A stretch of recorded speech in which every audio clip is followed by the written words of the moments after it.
Hello there and welcome to Life Beyond Seen, where we end the day by wandering through the parts of our planet that most of us never visit. The ones that stay hidden not because they're far away, but because they sit quietly in places we rarely think about. Tonight we're settling into a space that lies deep below the surface of the ocean, far beneath the rolling waves and drifting tides, in a region where light fades and pressure builds, and the world changes into something entirely different from what we know on land. We're going to spend some time with brine pools, those dense pockets of super salty water that lie at the bottom of the sea like lakes inside the ocean, and explore the strange life that gathers around them, even though they're some of the most dangerous natural formations you can find on Earth. Before we drift down there though, I'd love to know where you're listening from tonight. Maybe you're near a coastline. Maybe you're hundreds of miles inland, or maybe the closest saltwater you've seen recently came from a kitchen shaker. It's always interesting how different our days are before we meet in this quiet space. If this gentle exploration helps you relax or simply gives your mind something steady to settle on, it would mean a lot if you liked the video or subscribed. It helps this little corner of calm reach others who need something soft to end their day with. Brine pools might sound like something out of a story or a strange bit of imagination, but they're very real and very dramatic. You can picture them as lakes sitting at the bottom of the ocean, but unlike the lakes on land, these don't welcome swimmers, not even the fish that glide effortlessly through the open water above them. Instead, the surface of a brine pool forms a clear boundary, almost like the top of a thick liquid, and anything that crosses that line usually doesn't come back. The salinity is so high that most marine animals can't survive inside them, and the chemical composition can be dangerous even to organisms that thrive in extreme environments. Despite that, the edges around these pools support life that has adapted to handle conditions the rest of the ocean can't tolerate. It's a strange thing to imagine water inside water, acting like separate layers, almost like stacked liquids in a glass that sit in perfect order without mixing. But that's exactly what happens in these deep regions of the ocean. The brine is so dense and heavy that it sinks and stays put, forming a stable boundary that looks almost like a shoreline, except that the surrounding landscape is made of seafloor instead of rock and sand. When remotely operated vehicles approach these pools, you can see the moment they cross the boundary, because the cameras distort as if the machine has dipped into gelatin. It's a visual reminder that the ocean still holds secrets that don't match what we expect. The creation of these pools goes back long before humans ever thought to explore the deep ocean. They form in places where ancient seabeds or salt deposits have been buried and pressurized over millions of years.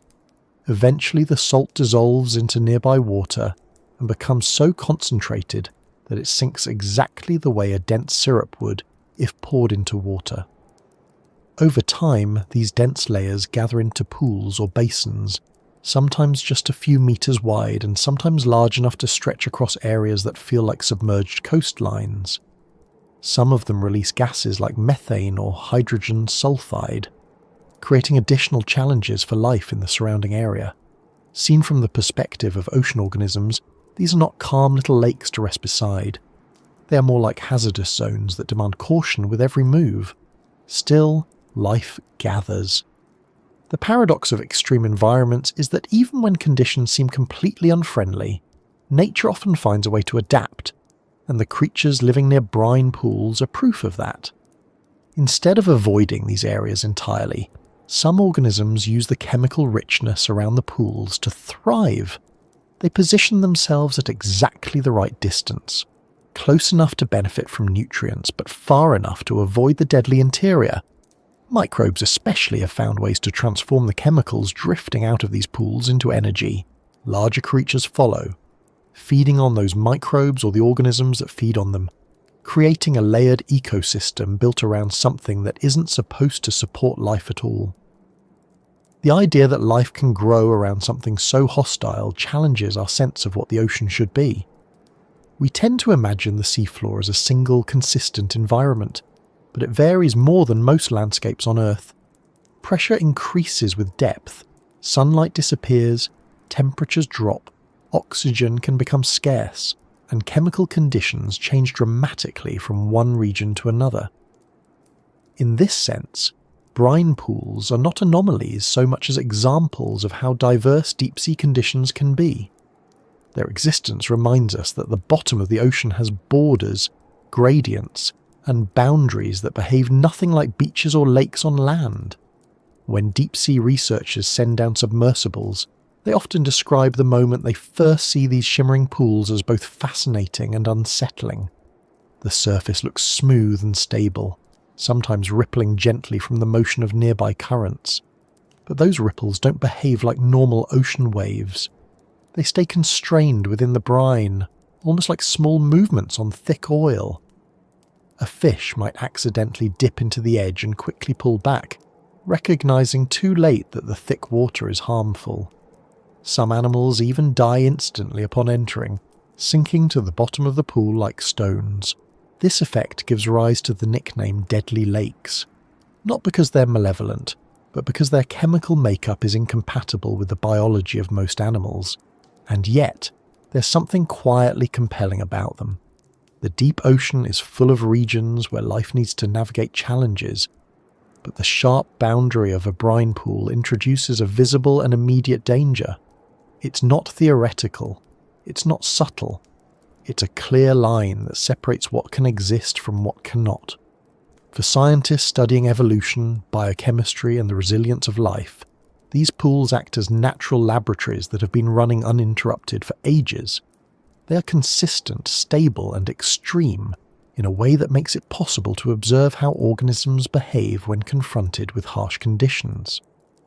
Before we reach the edge of these pools, though, it helps to understand the journey required to get there. The ocean above them is not idle. It holds its own stories of shifting currents, drifting plankton, migrating animals, and quiet pockets of life that float through the water like commuters passing through different neighbourhoods. The descent toward a brine pool involves moving through layers of the sea that gradually change in temperature and pressure. Each drop deeper removes another piece of the familiar. Sunlight fades until it disappears completely. The only illumination comes from the lights carried by submersibles or the faint glow of bioluminescent animals. Sound changes too. Water conducts it well, but the deeper you go, the more muffled and distant everything feels. The environment presses in from every side, reminding you that the ocean is not empty at all. It is full of weight, full of silence, full of space that resists being entered. As we continue downward, the water becomes colder and denser, and the organisms that appear on camera take on different shapes and behaviours. Some glide slowly, conserving energy because food is scarce. Others cluster around vents or rocky outcroppings. The descent helps explain why brine pools are so isolated. Everything about the deep ocean encourages creatures to stay within certain ranges. Moving away from a familiar pressure layer can be dangerous. Venturing toward chemicals that affect their internal balance can be deadly. The animals that live near brine pools have mastered the art of staying close but not too close, participating in an ecosystem that depends on precision. When cameras finally approach the pool itself, there's often a moment when the surroundings shift from ordinary deep-sea terrain to something that looks unexpectedly structured. The pool surface often sits in a depression or basin, creating the illusion of a shoreline. The boundary can be so sharp that it's possible to trace it like the edge of a lake on land.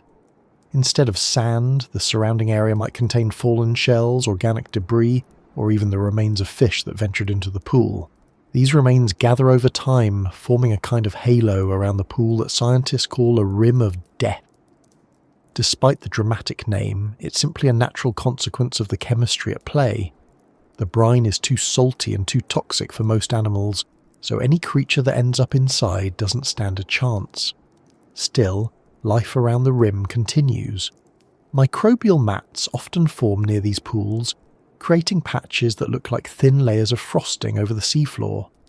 These mats process chemicals leaking from the brine, turning them into energy in ways that bypass sunlight completely. It's a reminder that life doesn't require a sunlit environment to function. It can adjust, shift, and reconfigure its needs when conditions change. Some of the species that live here aren't found anywhere else. They depend entirely on the environment created by the pool, the chemical gradients it releases, and the nutrients it offers.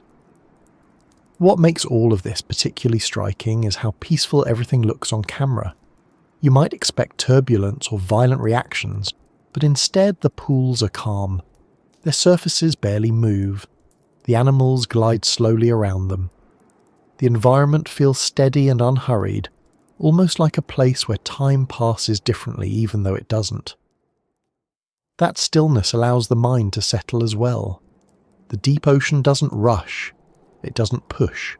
It simply exists the way it has for millions of years, changing only when the forces beneath the planet shift. As we approach the pool's boundary in our own slow journey, the goal isn't to rush forward, but to understand the relationship between the water above and the dense brine below. The pool is not a separate world, but a part of the ocean that behaves differently. The life that surrounds it isn't misplaced. It belongs exactly where it is, at the junction between habitability and danger.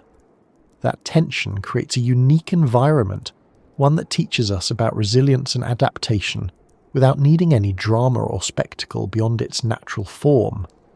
And now that we've taken a moment to get comfortable with the idea of these underwater lakes and the quiet mystery they hold, we can begin moving deeper into the landscape around them, slowly following the path that leads toward the edge where the ordinary ocean gradually shifts into something far more unusual. Moving downward through the ocean always begins with a sense of leaving something behind, not in an emotional way, but in the way the world slowly shifts into forms that feel less familiar. At the surface, everything is full of motion. Waves roll, sunlight flashes across the water, and life moves in constant cycles. Boats travel overhead, fish dart close to the surface to feed, and entire ecosystems depend on the presence of light. But as the descent begins, and each meter takes you farther away from what most people know as the ocean, the surroundings start changing in ways that happen so gradually you almost don't notice the transformation at first. The light fades, the warmth slips away, and the bright surface becomes a vague glow that thins out until it disappears altogether. The process of sinking toward the deep sea is not dramatic. There's no sudden shift, no moment where things change all at once. Instead, each layer introduces a slightly different kind of quiet, and the creatures that inhabit each zone appear one at a time, adjusting to their own part of the water column. The ocean isn't uniform as you go down. It becomes a sequence of regions that feel like neighbourhoods, each with its own residents, its own patterns, its own rules. At first, the descent still includes flashes of colour.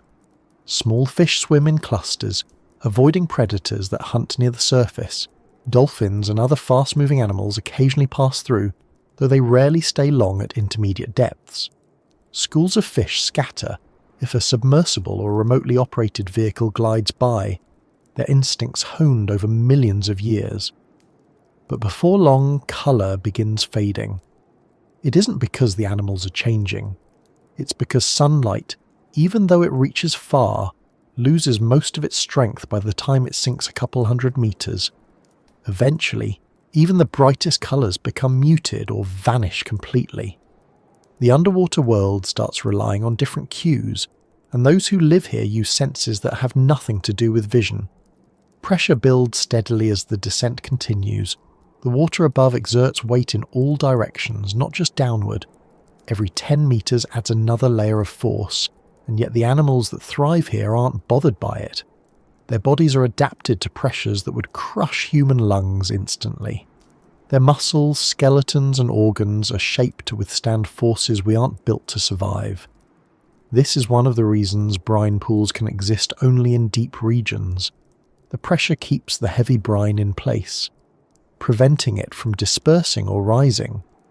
Without the stability provided by this weight, the pools would never remain intact long enough to form the structures we see today. As the water darkens, the first signs of bioluminescence begin to appear. They're not bright or flashy at first. They often come from single specks drifting past the camera, like faint dots of light moving quietly through open water. Many animals in the deep rely on these soft glows for communication, camouflage, or hunting. Some use a steady pulse to signal others of their species. Others create quick flashes that distract predators.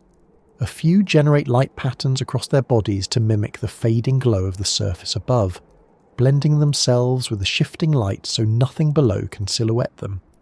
This ability makes the deep sea feel alive even in darkness, because the glow isn't random. It's part of an entire system that replaces the light we're used to with signals that only make sense here. The deeper the descent goes, the more these lights stand out. Slowly moving jellies glide through the water, their bodies trailing faint lines of green or blue. Small shrimp flicker for a moment, and then disappear again. Some animals look as though they carry tiny lanterns along their sides. Others resemble drifting balloons with barely visible tentacles.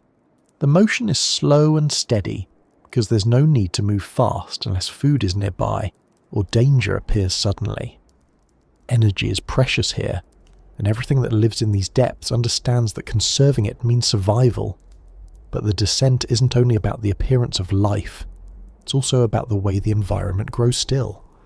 At shallow depths, the water is always in motion because wind and waves generate turbulence. That movement keeps the upper layers constantly shifting. The deeper you go, the less these surface forces matter. The sea becomes calmer, not in the sense of silence, but in the way the water itself no longer swirls at high speed. This reduction in movement creates a steady environment that shapes how organisms behave. They don't need to fight against waves or currents. Instead, they drift or hover or slowly swim with deliberate control. Another important part of this descent is temperature. As depth increases, warmth from the sun becomes irrelevant. The water cools until it reaches a stable temperature that barely changes. For creatures that live here, consistency is more important than warmth. Their bodies operate within narrow temperature ranges, and even slight changes can affect their metabolism. The steady cold of the deep ocean becomes the foundation for their survival. This is one reason brine pools feel so alien. Their temperature often differs from the surrounding water, creating a noticeable contrast. The brine can be warmer, depending on the chemicals being released from beneath the seafloor, and animals sense that difference from a distance. The further we travel, the clearer it becomes why exploring brine pools requires more than curiosity. It requires equipment that can withstand crushing pressures and navigate challenging landscapes.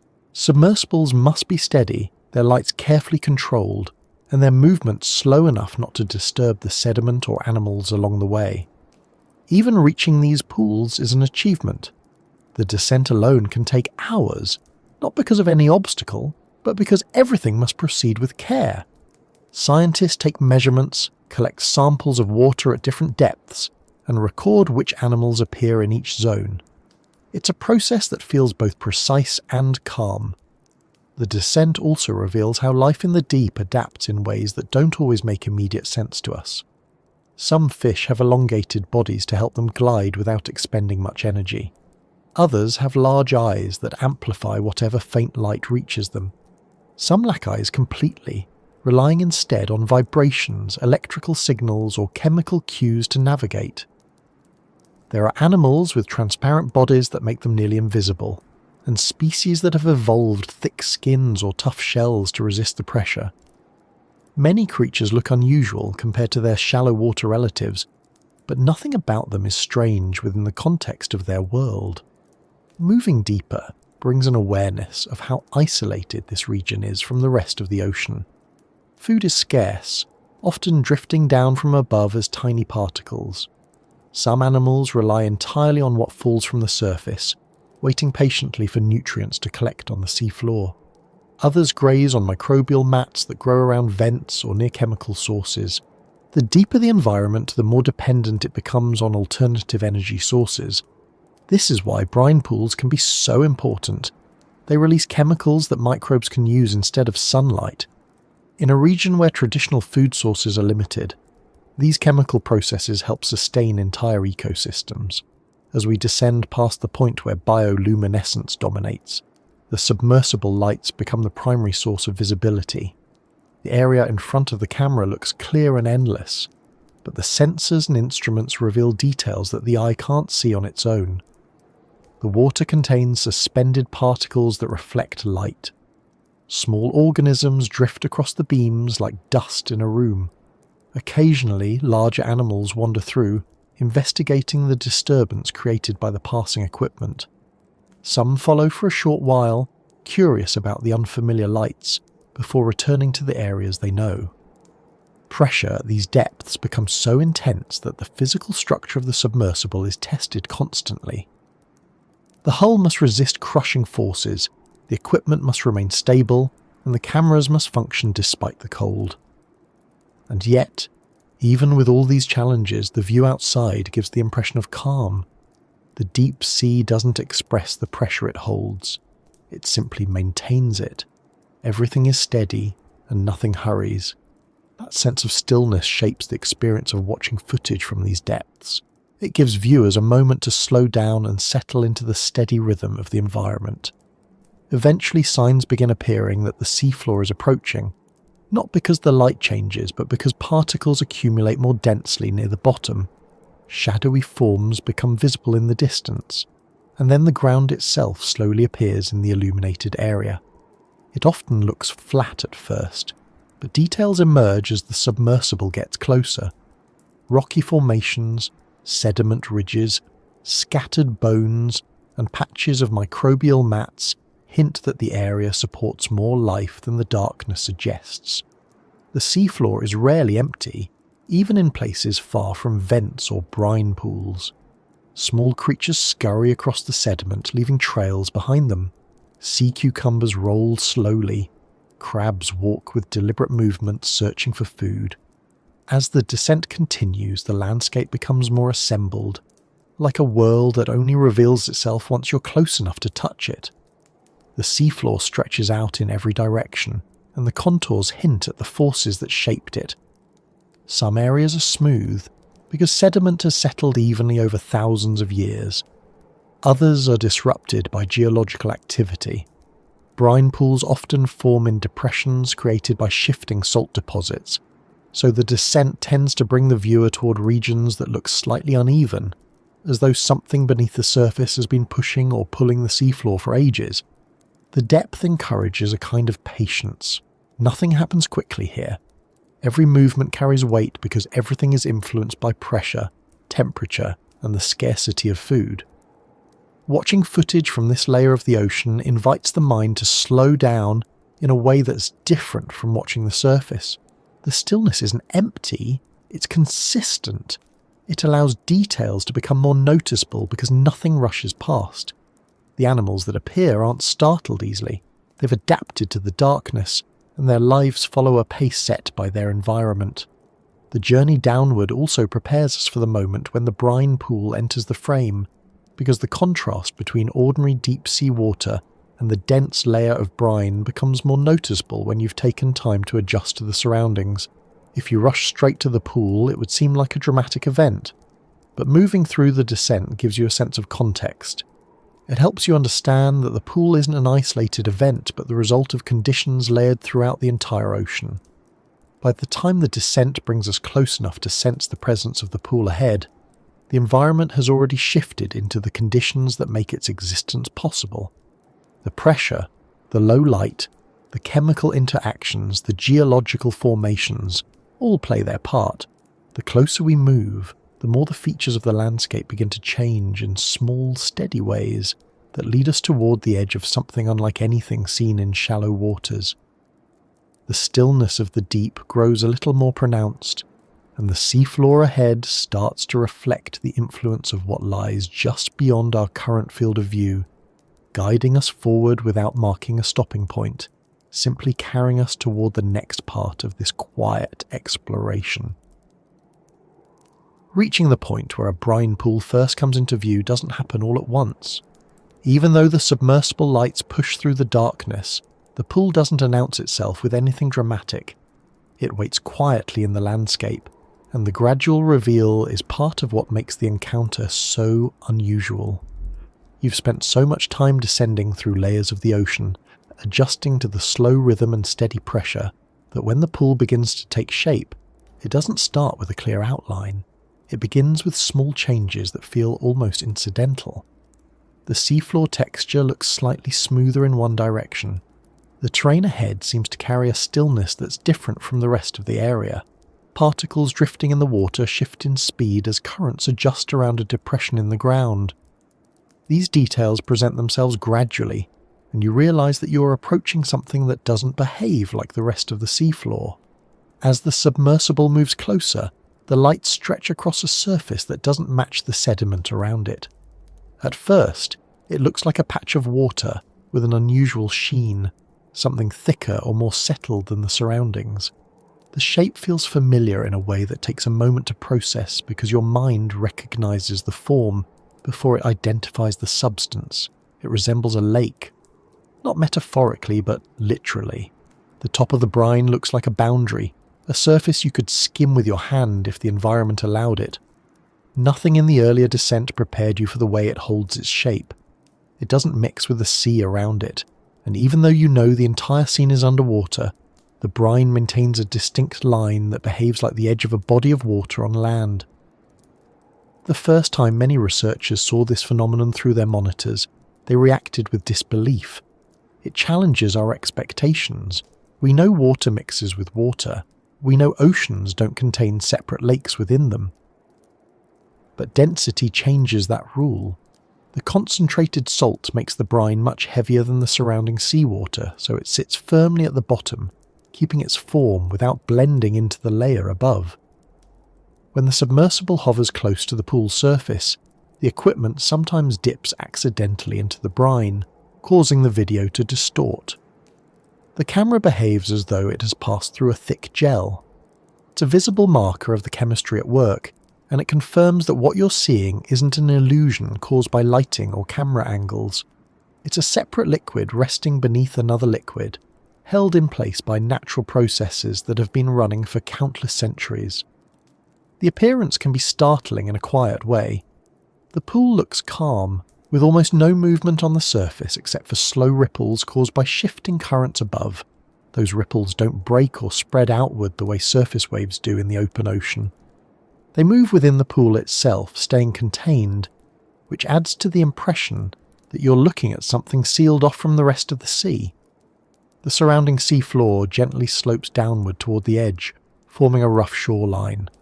This border isn't formed by sand or stones, but by sediment shaped over time by the constant presence of the dense water. The ground looks as though it has been pressed down slightly, the weight of the brine settling into the basin. As the submersible takes its time approaching, the environment around the pool begins revealing additional details. A distinct outline forms where the brine meets the seawater. This boundary often shines more brightly under artificial light than the sediment around it, partly due to the way the chemical composition of the brine reflects the beams. To the human eye, it can look like a silvery rim, a line drawn neatly across the seafloor. This boundary is not only visual, it's lethal for many animals. Fish that swim too close sometimes dip into the brine and cannot escape. Their bodies sink into the pool and remain there. Over time, the remains settle at the bottom or gather along the edges, forming clusters that mark the boundary between survivable and deadly conditions. It's natural to feel a sense of curiosity mixed with caution when you encounter something like this, even through video footage. Our expectations for what the ocean should be are shaped by experiences near the surface. When something breaks those expectations so completely, the reaction is not fear so much as a quiet recognition that the planet is far more varied than daily life suggests. The first glimpse of a brine pool captures that feeling perfectly. Nothing moves quickly, the scene is calm, but the conditions are so different from anything found in shallow waters that you pause, even though you're only observing from a distance.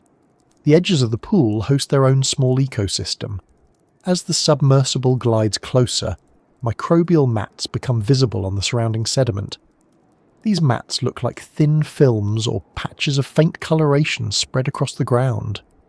They process the chemicals that leak from the pool, using them to generate energy in a way that doesn't require sunlight.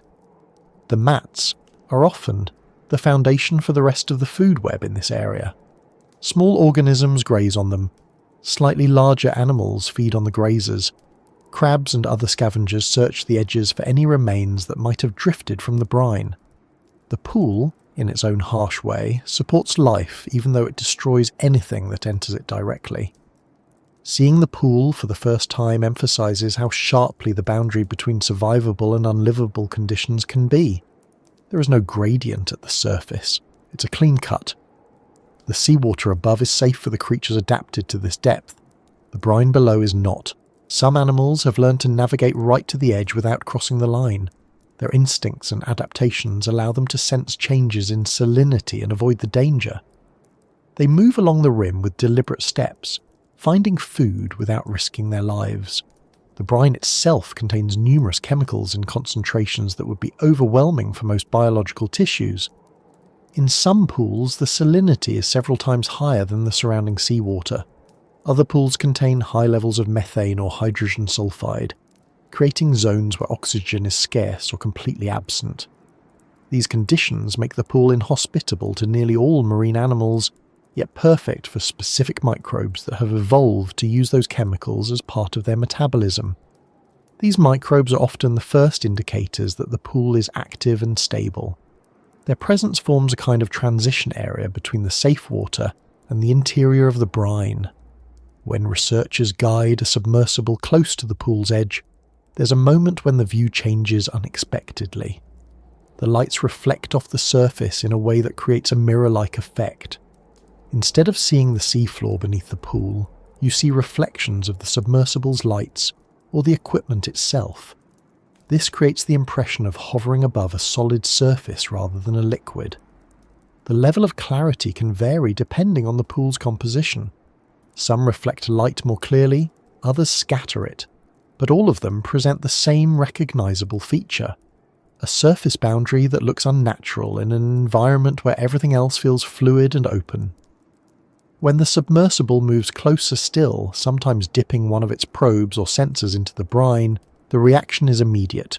The equipment slows, the resistance increases, the cameras distort. The boundary is so well defined that the moment it is breached becomes apparent even without looking at the instruments. For researchers, this is an important signal because it confirms the density and stability of the pool. For observers, it emphasises how different the environment is from anything else the ocean offers. The first glimpse also invites questions about how these pools remain intact for so long. The answer lies in the presence of salt layers buried deep within the Earth's crust. Over millions of years, geological processes push these layers upward or expose them to seawater, releasing heavy brine into depressions on the seafloor. The brine doesn't disperse easily due to its density, so it settles in place. As long as the geological and chemical conditions remain stable, the pool persists. Some of them have existed for incredibly long periods, continuously influencing the surrounding ecosystems. The pool's shape tells part of this story. Some appear smooth and circular, shaped by consistent inflows of brine from beneath the sediment. Others have irregular outlines due to shifts in the terrain or variations in how the brine seeps upward. The submersible's view allows researchers to analyse these patterns and understand how the pool interacts with its surroundings. The shape also determines where certain organisms gather. Some prefer areas where the brine seeps slowly because the chemical gradient there supports their metabolism. Others cluster near patches where sediment is thicker. The site of the pool also highlights how separate this environment is from the rest of the ocean. Even in deep waters, most habitats blend together gradually. Temperature changes slowly, pressure increases steadily. Chemical shifts occur across large distances. The brine pool is different. It creates an abrupt division. 1 metre beyond the boundary is safe. 1 centimetre inside it is fatal to nearly all marine life. This kind of separation is unusual in nature, and it gives the area around the pool a sense of structure that doesn't exist elsewhere on the seafloor. Another noticeable detail during the first glimpse is the absence of fish moving through the pool. In other deep-sea environments, fish or cephalopods glide through the camera's field with little concern for the boundaries around them. Here, They avoid the brine instinctively.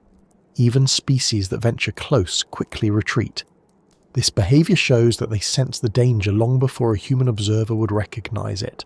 Their ability to detect salinity changes helps protect them, and it's one of the reasons the brine pool can exist without constantly claiming new victims. Every detail in this scene contributes to the feeling of encountering something rare and striking. The seafloor slopes, the mats spread, the water boundary holds firm, and the pool maintains its position like a quiet lake. But unlike lakes on land, this one doesn't invite exploration, it demands respect. Its form is simple, yet its chemistry is complex. Its boundary is smooth, yet its impact on the surrounding ecosystem is significant. The submersible's slow movement across the edge makes this first encounter even more distinct. The pilot adjusts the controls carefully, avoiding direct contact with the brine while navigating close enough to capture clear footage. The lights sweep across the surface, revealing new angles that change the way the pool looks moment by moment. No matter how long you watch, the boundary remains stable, and the pool continues to behave like a separate entity within the ocean. The longer you observe, the more familiar the pool becomes. At first, it feels unusual. After a while, it becomes part of the landscape, no longer surprising but still striking.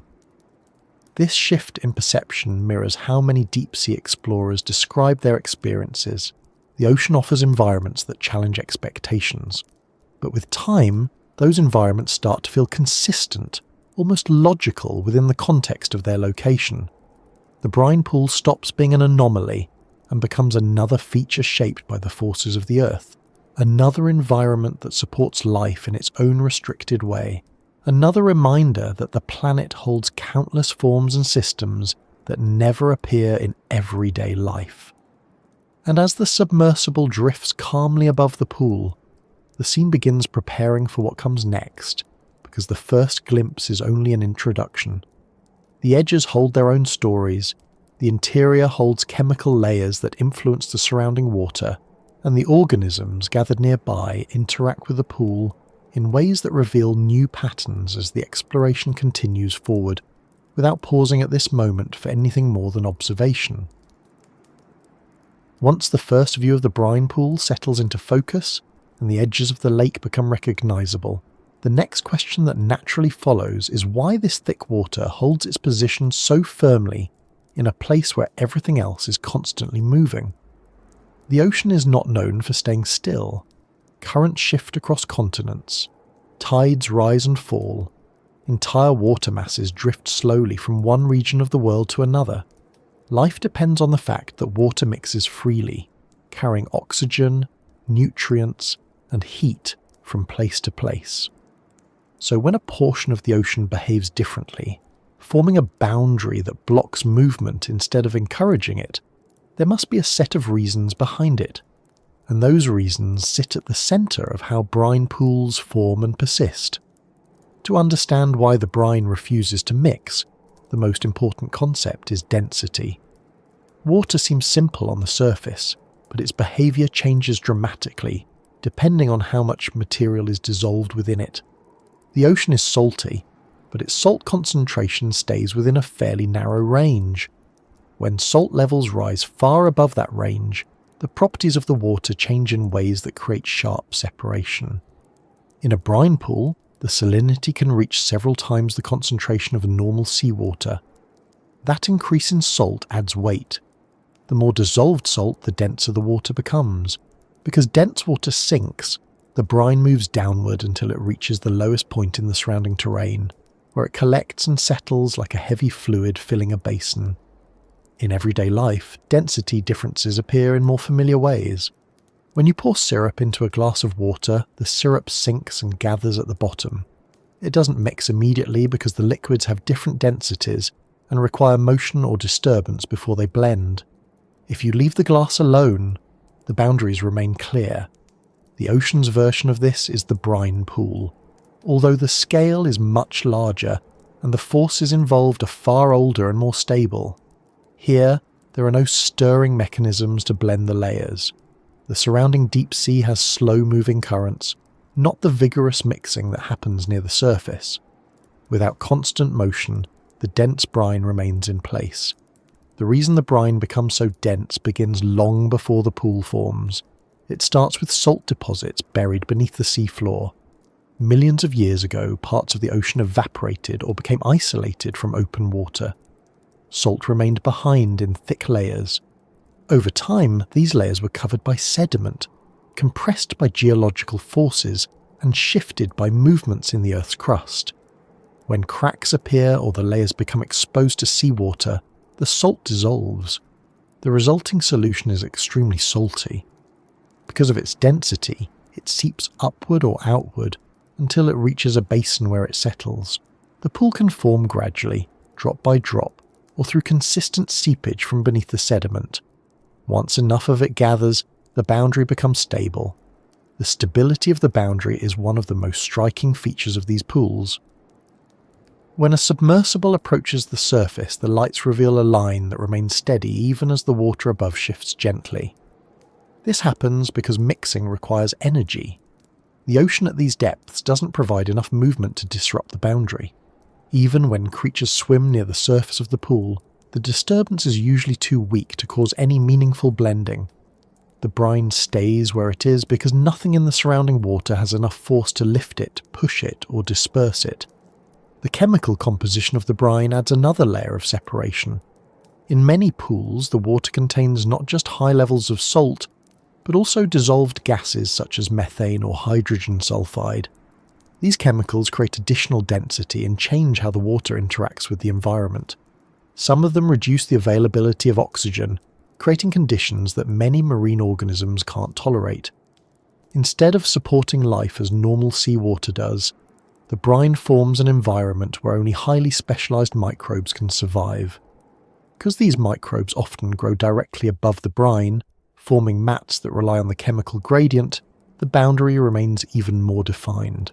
The mats can act as a kind of biological marker, showing where certain reactions occur and where the habitat transitions from one condition to another. Temperature plays a role as well. Deep-sea environments maintain stable temperatures, but the brine can differ slightly depending on the presence of geological activity. If the pool forms near regions where fluids seep from beneath the seafloor, the temperature of the brine may be warmer than the surrounding water. This difference can discourage mixing because the temperature contrast influences how water masses move. Warm water tends to rise, but the extreme density of the brine prevents it from lifting. Instead, the temperature difference adds another layer of stratification, reinforcing the separation between the brine and the seawater above. The boundary also persists because the surrounding water behaves predictably at depth. Unlike surface waters, which are frequently stirred by storms, wind and tides, deep ocean currents move slowly and steadily. These currents flow around seafloor features rather than churning them. When the current encounters a brine pool, it tends to glide above it or across the edges rather than forcing the two water masses to mix. The currents are powerful in a broad sense, but their motion doesn't concentrate energy in a way that disrupts the boundary.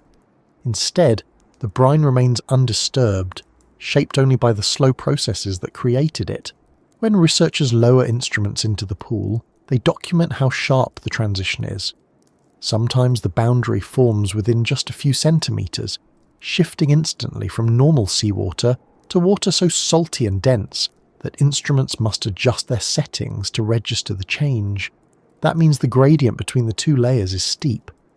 Many natural environments, such as estuaries or surface layers of the ocean, have gradual gradients where salinity shifts smoothly. Brine pools are different. Their boundaries resemble walls, not slopes. That sharpness contributes to their stability. A strong gradient discourages mixing because even small disturbances are too weak to alter such a defined division. There is also a geological factor that influences this behaviour. The basins where the pools gather are often structured in ways that help the brine stay contained. Some basins are shaped like bowls. Others have ridges or raised edges that act as natural boundaries. These formations are not always dramatic, but even slight variations in terrain can direct how water moves. Once the brine settles into such an area, The walls or slopes help keep it in place. Without these natural containers, the brine might spread too thin to form a stable pool. Instead, the shape of the seafloor supports its formation and persistence. Another part of the explanation involves molecular motion. Even when water seems still, its molecules are in constant movement. This motion contributes to mixing in ordinary conditions. But in brine pools, the density difference is so extreme that the natural motion of molecules is not enough to blend the layers. At the surface of the pool, individual molecules may cross the boundary, but the overall effect is negligible. The system remains stable because small exchanges do not disrupt the bulk arrangement of the water masses. Over time, the boundary stays intact, renewing itself as the brine continues to seep upward or maintain its concentration. Some brine pools also contain substances that increase their viscosity slightly, making them feel thicker than ordinary seawater. This doesn't turn the brine into a gel or solid, but it does influence how quickly it responds to disturbances. Thicker fluids resist movement more strongly. When currents or objects touch the surface, the brine responds slowly, creating ripples that remain localized. This resistance to motion further protects the boundary from disruption. Even when research equipment touches the surface, the reaction stays confined. The brine does not splash or disperse. It yields slightly, then returns to its original position.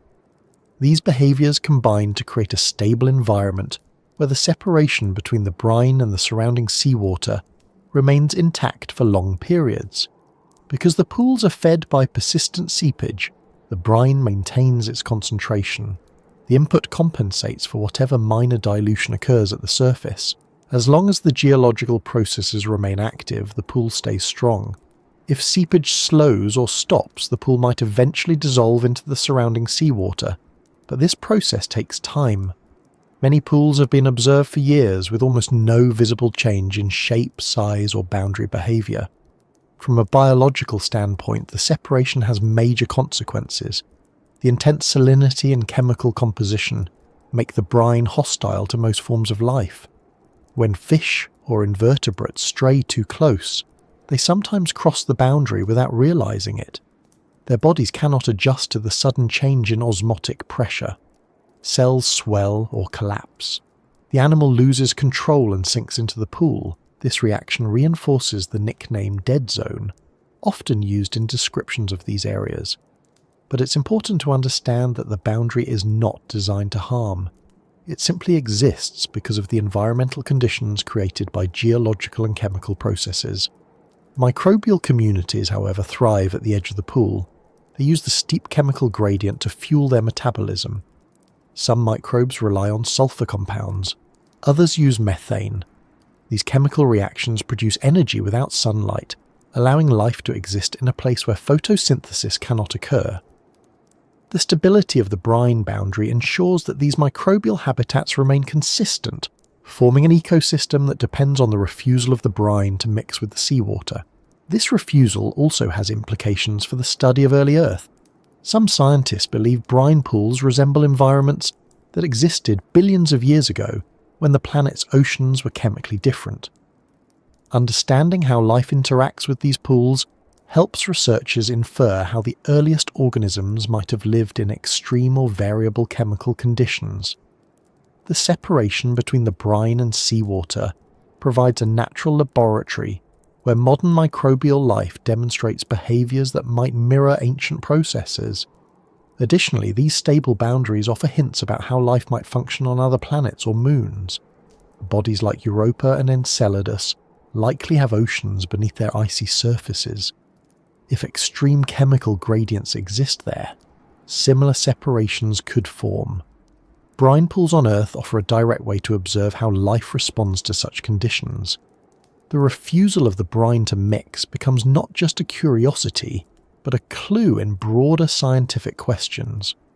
Watching the brine maintain its position also shifts the perception of the deep ocean.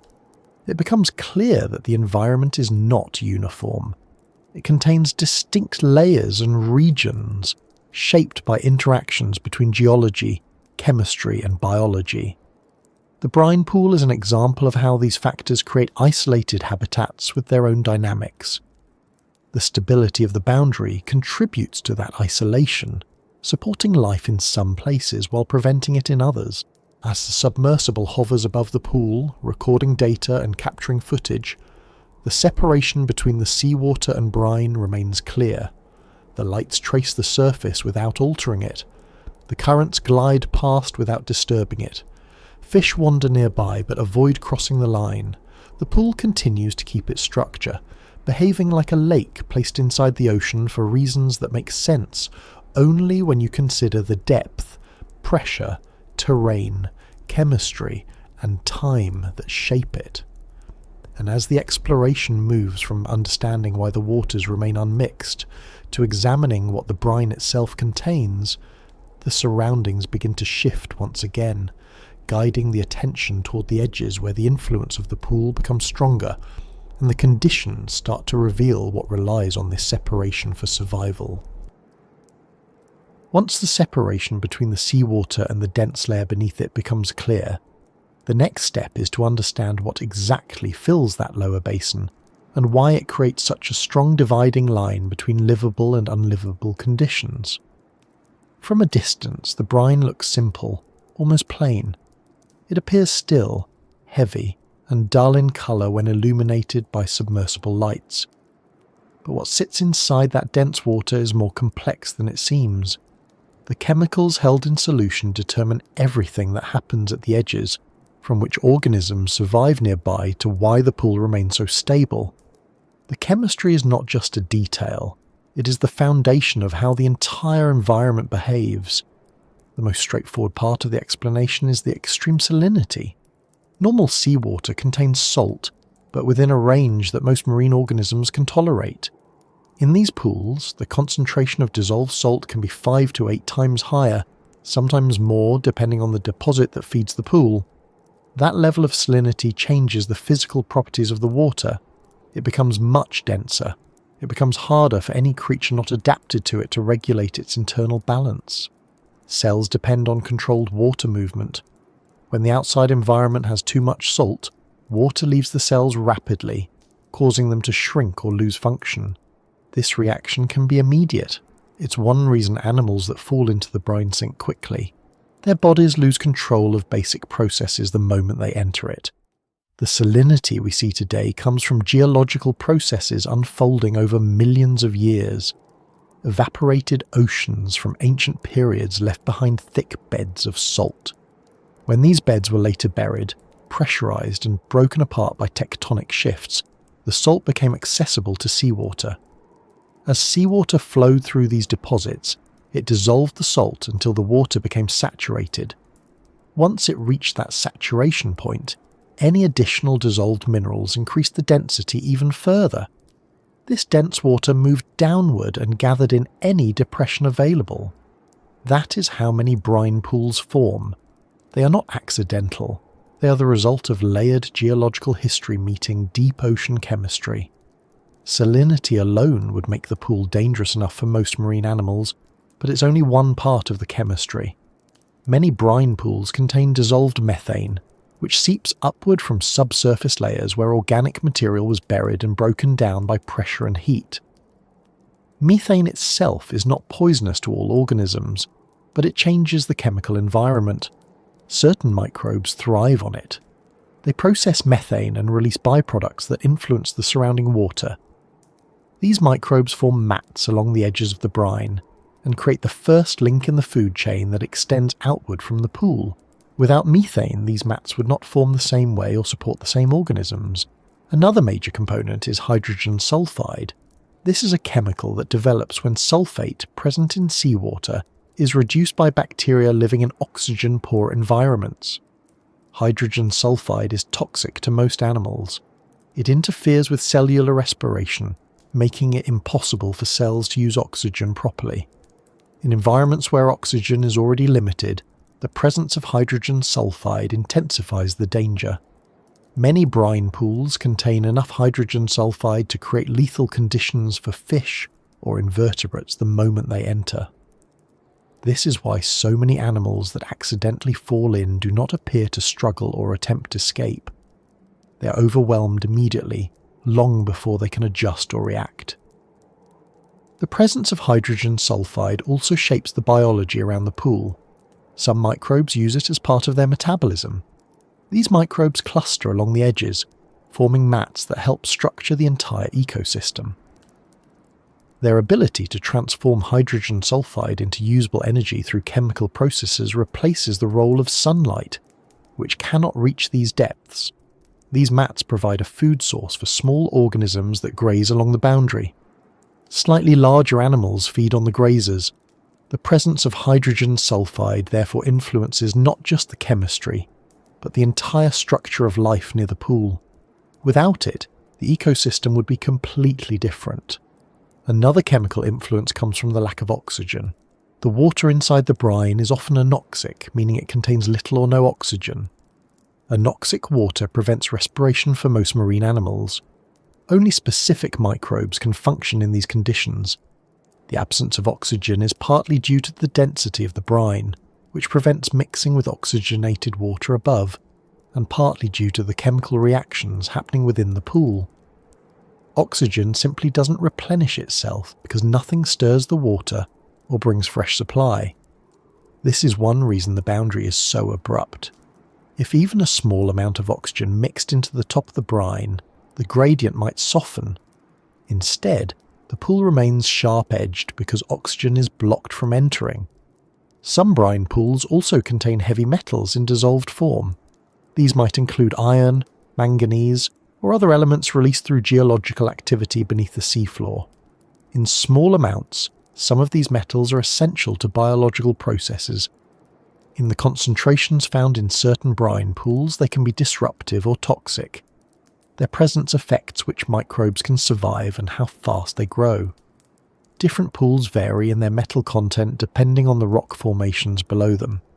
That means two pools separated by only a few kilometers might host different microbial communities because the dissolved metals create different chemical conditions. The chemistry also influences temperature.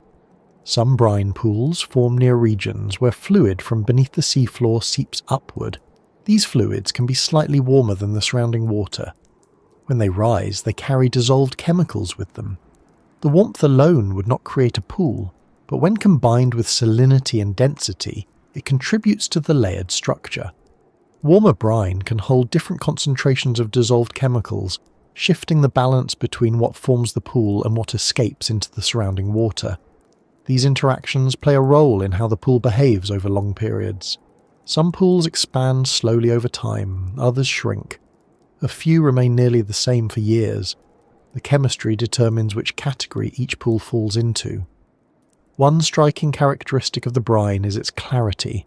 Even though it contains many dissolved chemicals, it often looks clearer than the surrounding seawater when illuminated.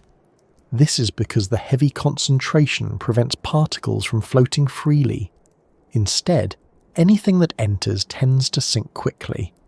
As a result, the brine can look smooth and uniform, without the drifting matter that fills normal seawater. The clarity makes the surface appear mirror-like, reflecting lights and creating the illusion of a solid boundary. This visual effect is not due to light alone. The chemical composition contributes directly by reducing suspended particulates. The interior of the brine can contain layers not visible from the outside. Chemical gradients form inside the pool itself, with salinity, temperature, and dissolved gas concentration changing with depth. Instruments lowered into the brine reveal that these gradients are not subtle. In some pools, the salinity increases rapidly as you move downward.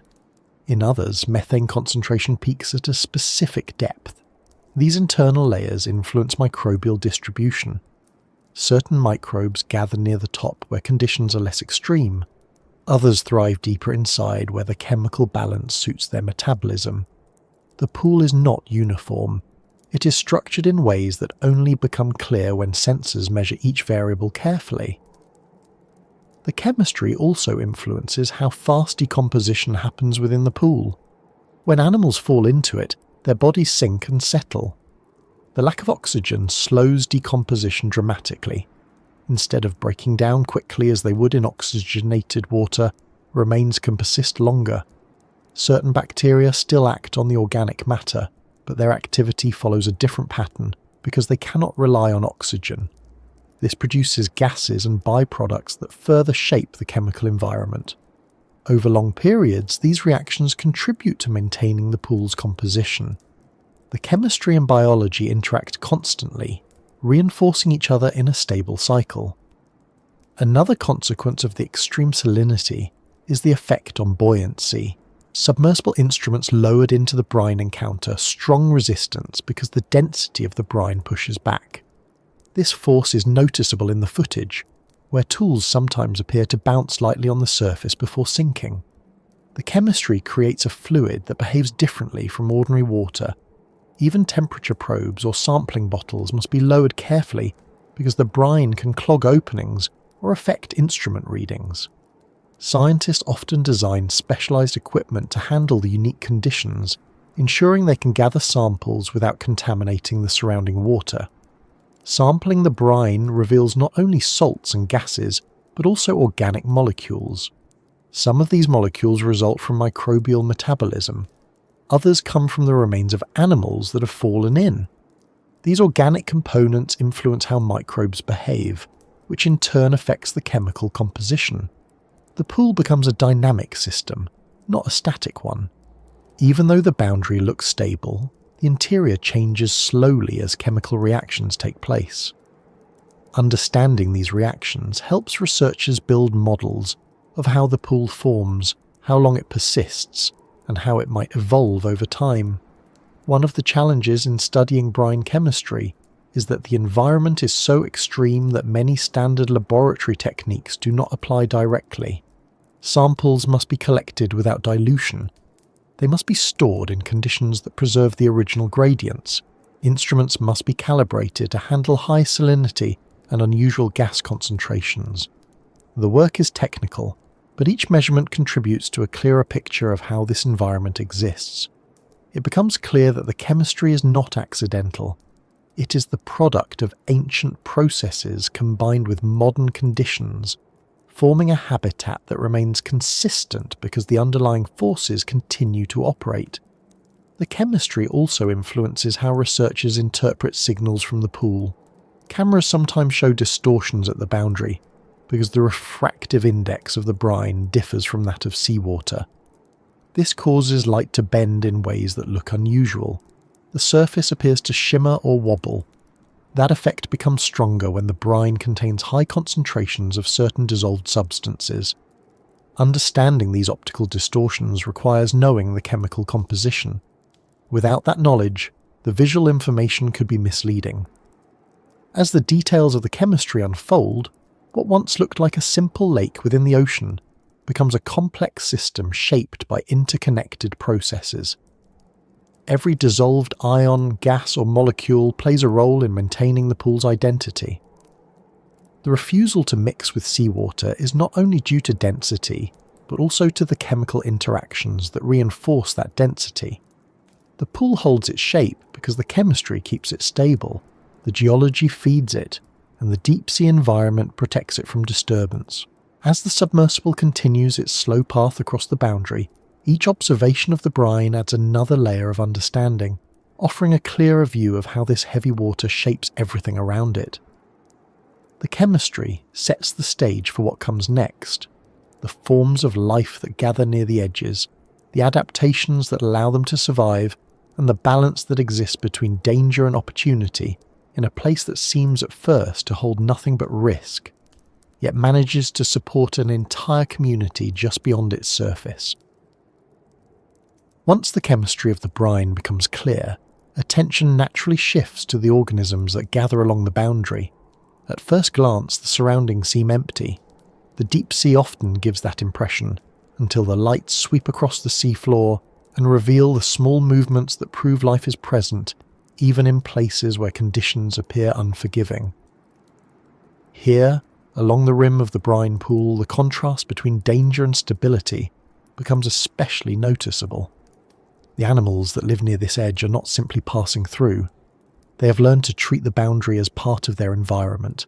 They have adapted to place themselves in the right position for food, shelter, and survival, all without crossing into the area that would end their lives instantly. The creatures found here are shaped by the tension between opportunity and risk. The brine pool releases chemicals that feed microbes. The microbes form mats. The mats feed grazers. Larger organisms feed on those grazers. This creates a food supply in a place where nutrients are scarce. But accessing that food means approaching a boundary where a single misstep can be fatal. The animals that succeed walk a careful line, both figuratively and literally, as they move across a landscape that has no forgiving margins. One of the most common and easily recognisable inhabitants along the pool's edge is the deep-sea mussel. These mussels do not rely on the brine directly. Instead, they host symbiotic bacteria that process the chemicals rising from the pool.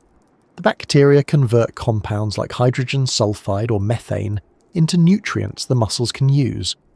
Without these bacteria, the mussels could not survive in such nutrient-poor surroundings. In return, the mussels provide a surface and stable environment for the bacteria to live within their tissues. This relationship allows them to thrive right where most other organisms cannot. The mussels often gather in clusters along the border, forming dense patches that resemble crowded, protective neighbourhoods. Their shells tell a story of their environment. In areas with higher chemical concentrations, the shells often appear darker or show signs of slight erosion. In regions farther from the brine, the shells look lighter and smoother. Their distribution reveals subtle details about the gradient of chemicals rising through the sediment. The mussels do not spread randomly. They settle in places where the chemical levels fall within the narrow range that supports their internal partners. This makes them excellent indicators of where the brine's influence is strongest. Nearby, small crustaceans roam the sediment. These include amphipods, isopods, and specialized shrimp that graze on microbial mats or scavenge for organic matter that has drifted down from above. The mats that form along the brine pool's edge create one of the few reliable food sources in this environment. The crustaceans move cautiously across the sediment, using their antennae to sense changes in the water. If they approach the boundary too closely, the chemical cues become overwhelming, prompting them to retreat. This instinctive behaviour helps them avoid slipping into the brine. Even a slight dip across the line could disrupt their internal balance, but their sensory systems are tuned precisely for preventing that kind of mistake. Another group of creatures thrives here despite the harsh conditions: polychaete worms. Some species burrow into the sediment, where they find stable pockets of water away from the brine's full strength. Others crawl across the microbial mats, feeding directly on the bacteria. Their bodies are often elongated and segmented, equipped with bristles that help them anchor themselves or move slowly over the uneven ground. The worms serve as an important link in the food chain, because they convert microbial energy into a form that larger animals can eat. Crabs, fish, and even some mollusks take advantage of this source of protein whenever the opportunity arises. Crabs are another noticeable presence along the rim. These deep-sea crabs have evolved strong, sturdy bodies that resist pressure and allow them to handle the rugged terrain near the pool. They move with cautious precision, using their claws to probe the sediment for food. The edges of the brine pool often collect remains of animals that have fallen in. These remains sit partly on the border, creating occasional feeding grounds for scavengers. The crabs take advantage of this situation, but never recklessly. Their movements display an awareness of the boundary. They might reach toward it, but they do not step into it.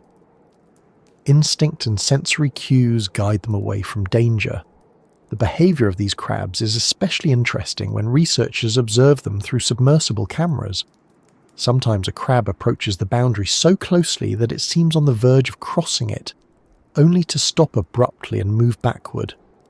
This reaction shows how finely tuned their senses are. They can detect changes in salinity even without direct contact. Their legs and mouth parts contain receptors that respond to chemical shifts. These receptors signal danger, prompting the crab to change direction. It is not conscious reasoning. It is an automatic response shaped by countless generations of life near a deadly edge. Fish also visit the outskirts of the pool, though they rarely linger as long as the invertebrates. One species that appears often is the eel pout, a small, elongated fish that tolerates cold, high-pressure environments. It moves slowly, winding across the seafloor in search of food. The eel pout does not feed directly on microbes. Instead, it consumes small crustaceans, worms, and other invertebrates that gather near the mats. Its behaviour relies on the activity of the animals that depend on the microbes. By feeding on them, the eel pout becomes part of the chain that builds outward from the brine pool. Other fish, such as deep-sea soles or rat-tails, occasionally appear along the edges. Their presence is brief. They might pass through, investigate the sediment, or chase small prey. Their movements suggest that the pool is a landmark within their territory, not a home. They recognise the boundary through chemical cues in the water, and their behaviour shows a preference for staying safely outside the zone. This caution is important. Several documented examples show what happens when fish misjudge the boundary. A quick dip of the head or fin into the brine can be fatal. Some fish float motionless after touching the surface, sinking into the pool without resistance. These incidents are not common, but they reinforce how unforgiving the brine is. Microbial life dominates the boundary zone. These microbes come in different forms depending on which chemicals the pool releases. Methanotrophs use methane for energy. Sulfur-oxidizing bacteria use hydrogen sulfide. Each group occupies a specific layer or patch where its metabolic needs are met. These microbes create thin films or mats that appear as subtle coatings on the sediment. While they seem small in scale, their influence is enormous. They are the reason larger organisms gather here. Without them, the pool would be a barren hazard rather than a structured habitat. Their presence also stabilizes the sediment. The mats bind particles together, reducing the movement of loose material. This helps maintain the shape of the pool's edge. When the mats grow thick, they form a textured surface that certain animals prefer. Worms dig into them, crabs search across them, even small fish sometimes rest against them. These mats act as natural platforms, creating microenvironments that extend outward from the pool. Tube worms are another notable organism found near some brine pools. These worms build long, protective tubes anchored in the sediment. They rely on symbiotic bacteria that process chemicals coming from the brine. Their structures rise from the seafloor like narrow towers. In some places, large clusters form, transforming the landscape into something that looks constructed rather than natural. These clusters create additional habitat complexity. Small creatures hide among the tubes, larger predators move around them. The tube worms themselves continue processing the chemicals, maintaining the energetic foundation of the ecosystem. While many of the organisms along the rim rely on symbiosis or microbial mats for food, some depend on the remains of animals that fall into the brine. These remains accumulate at the edges, forming a natural trapline of nutrients that scavengers can access. Crabs, shrimp, and worms all make use of these resources. They break down the remains, contributing to the cycling of organic material. This process happens slowly because the cold, high-pressure environment limits metabolic activity, but it still forms an essential part of the ecosystem. Another interesting feature of this boundary zone is the presence of microbial communities that form distinct layers visible through chemical staining or specialized imaging. Some layers appear reddish or orange due to the presence of iron-oxidizing bacteria. Others show milky white patches formed by sulfur bacteria. These patterns reveal the movement of chemicals upward from the brine. They create a map of the subsurface activity. Each colour corresponds to a different process, showing how complex the interactions are even within a small area. Observing the creatures near the edge also highlights how much they depend on subtle environmental cues. They react to changes in current direction, shifts in microbial distribution, and variations in the chemical gradient.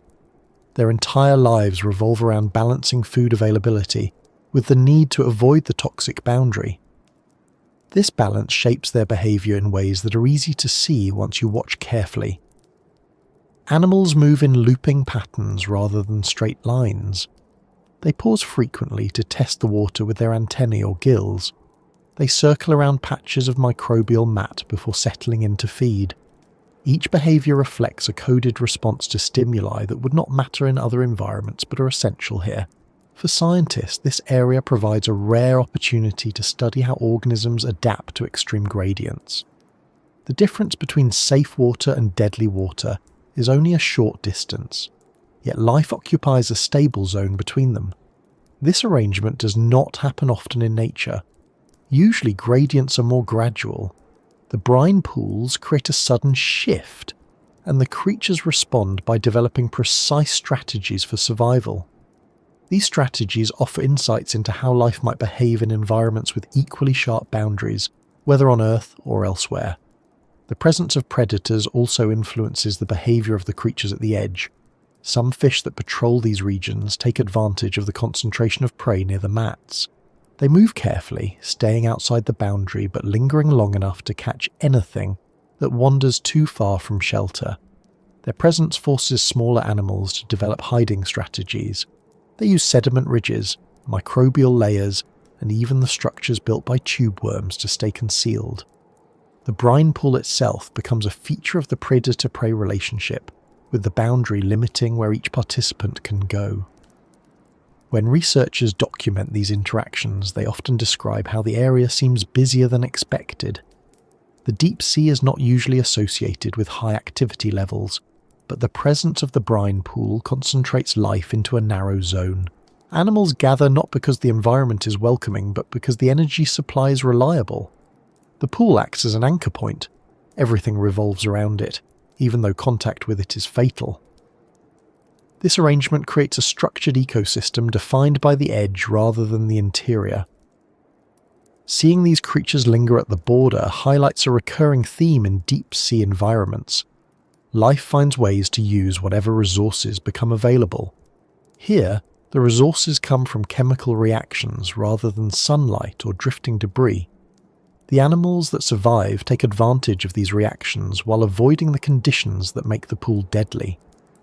Their success depends on understanding the environment through instinct and adaptation. As the submersible continues moving along the rim, recording the movements of mussels, crabs, worms, and fish, the scene reveals how tightly interwoven the biology is with the chemistry and geology. Each part shapes the others. The creatures do not simply live near the brine pool, they live because of it. The edge is not only a place of danger, it is a place of opportunity. And as the view shifts slightly, revealing new clusters of life and different patterns in the sediment, the path naturally leads toward examining what exists within the brine itself, where the conditions intensify and the adaptations required for survival take on even more specialized forms.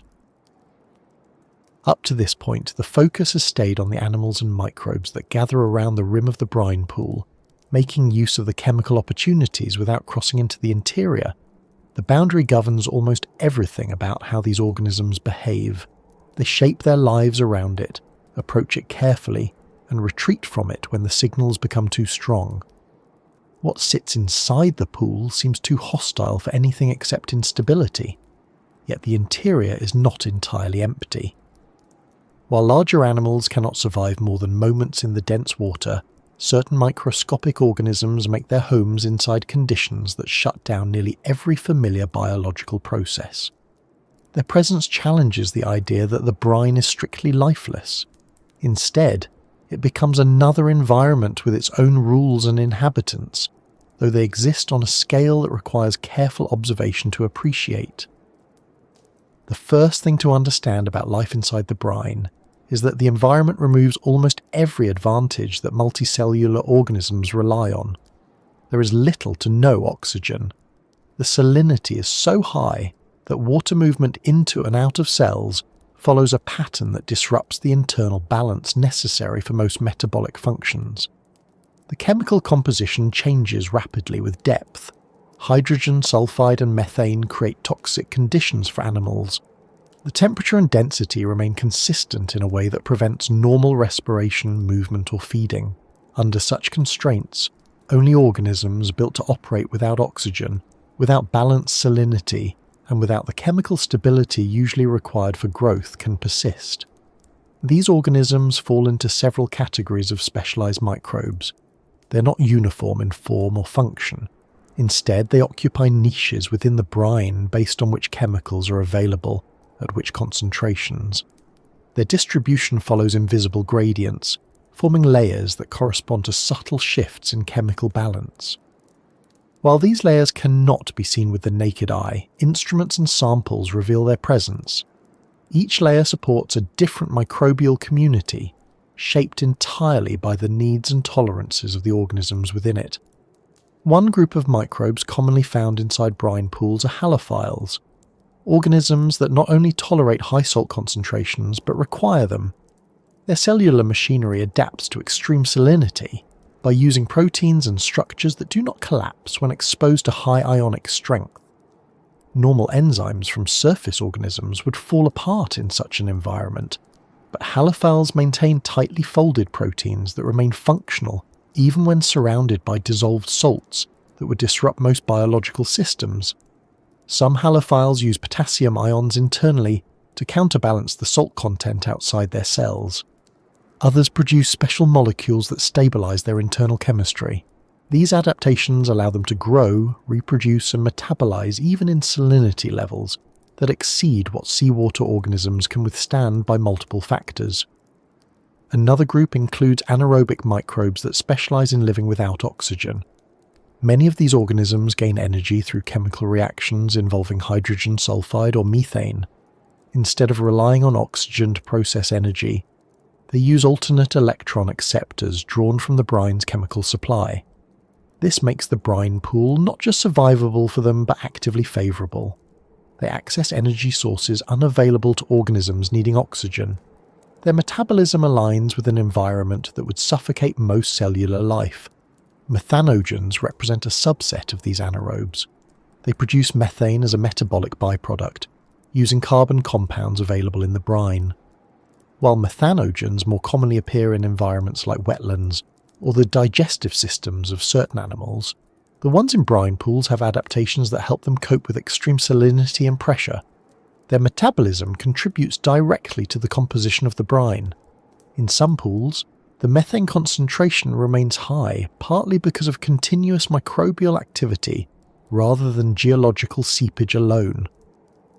Alongside methanogens, another type of organism called sulfate-reducing bacteria plays an important role. These bacteria use sulfate ions as part of their metabolic process, producing hydrogen sulfide as a result. Their activity helps explain both the smell associated with samples taken from the brine and the chemical conditions that make the environment so toxic to animals. Sulfate-reducing bacteria occupy deeper, more chemically intense layers of the pool. Their activity helps maintain the balance between sulfate and sulfide that shapes the microbial structure above them. One interesting feature of microbial life in the brine is that many of these organisms form small, suspended aggregates rather than spreading evenly. These aggregates act like microhabitats, allowing organisms within them to create slightly different internal conditions compared to the brine outside. Some aggregates contain communities of multiple species working together. One microbe might break down a compound that another microbe then uses. These interactions create miniature ecosystems floating inside the pool. They may be extremely small, but they function with the same interconnectedness found in larger systems. Sampling these microbes presents a challenge because bringing them to the surface can disrupt their environment. The pressure change, temperature shift, and exposure to oxygen alter the brine immediately. Researchers use specialized sampling containers that seal the moment they enter the brine. Some containers maintain pressure during the ascent to preserve as much of the original condition as possible. Once samples reach the lab, scientists can examine their structure, genetic material, metabolic processes, and chemical interactions. Through these studies, the presence of diverse microbial life inside the brine becomes clear. One key discovery from these samples is the presence of organisms with extremely slow metabolic rates. These microbes do not grow or divide rapidly. Instead, they operate in a low-energy mode that allows them to survive in a place with limited usable energy sources. The brine may contain chemical compounds that support metabolism, but using these compounds efficiently requires strategies that reduce waste and avoid unnecessary activity. Some microbes might take days or weeks to complete a metabolic cycle that surface microbes finish within minutes or hours. Their pace reflects the constraints of their environment. They live slowly, but they live reliably. Another category of organisms found inside the brine includes archaea that specialize in handling both high pressure and high salinity. These archaea possess unique membrane structures that prevent the brine from destabilizing their cellular integrity. Their membranes contain molecules not found in bacteria or eukaryotes. These molecules create a stable barrier that maintains internal balance even when the external environment becomes intensely unbalanced. This adaptation is rare and only appears in organisms that have evolved under extreme conditions. While the brine interior seems uniform from above, it contains microcurrents and chemical flows that influence where microbes gather. Some layers contain more dissolved organic matter, others have stronger methane gradients. The microbes respond accordingly. Their distribution forms patterns that reveal the invisible movements within the pool. These patterns remain stable over time because the brine does not mix with the surrounding seawater. The microbes build their communities within a consistent chemical structure. Researchers have also discovered that some microbes within the brine form spores or cysts when conditions shift slightly. These protective states allow them to endure small changes in salinity or temperature. The spores remain dormant until conditions stabilize again. This strategy helps microbial populations persist even if the brine pool undergoes minor fluctuations. Although the pool appears unchanging, geological and chemical processes beneath it can influence its composition slowly over time. The ability to form protective states ensures microbial continuity. The study of these microbes holds importance far beyond understanding a single unusual environment. Their adaptations offer insight into the limits of life on Earth. The fact that they can survive in such extreme conditions expands the range of environments where life might exist elsewhere. Planets or moons with subsurface oceans may contain chemical gradients similar to those found in brine pools. If life can persist here, even in microscopic forms, it raises the possibility that comparable life might exist in places once considered too harsh. Some researchers have found that certain microbes inside the brine use chemical reactions that produce small electric currents. These reactions occur when electrons move across membranes or through extracellular structures. Measuring these currents helps scientists map how energy flows inside the brine. The fact that life can harness energy in such a specialized and limited environment shows how adaptable biological systems can be. Even without sunlight, oxygen, or organic food sources, life finds a way to use whatever compounds are available. The interior of the brine also contains viral particles that interact with the microbial populations. These viruses do not function like those that infect animals or humans. They target microbes specifically. Their presence influences population balance. When viral particles infect certain microbes, they reduce their numbers, allowing other species to gain prominence. This interaction contributes to the diversity within the brine.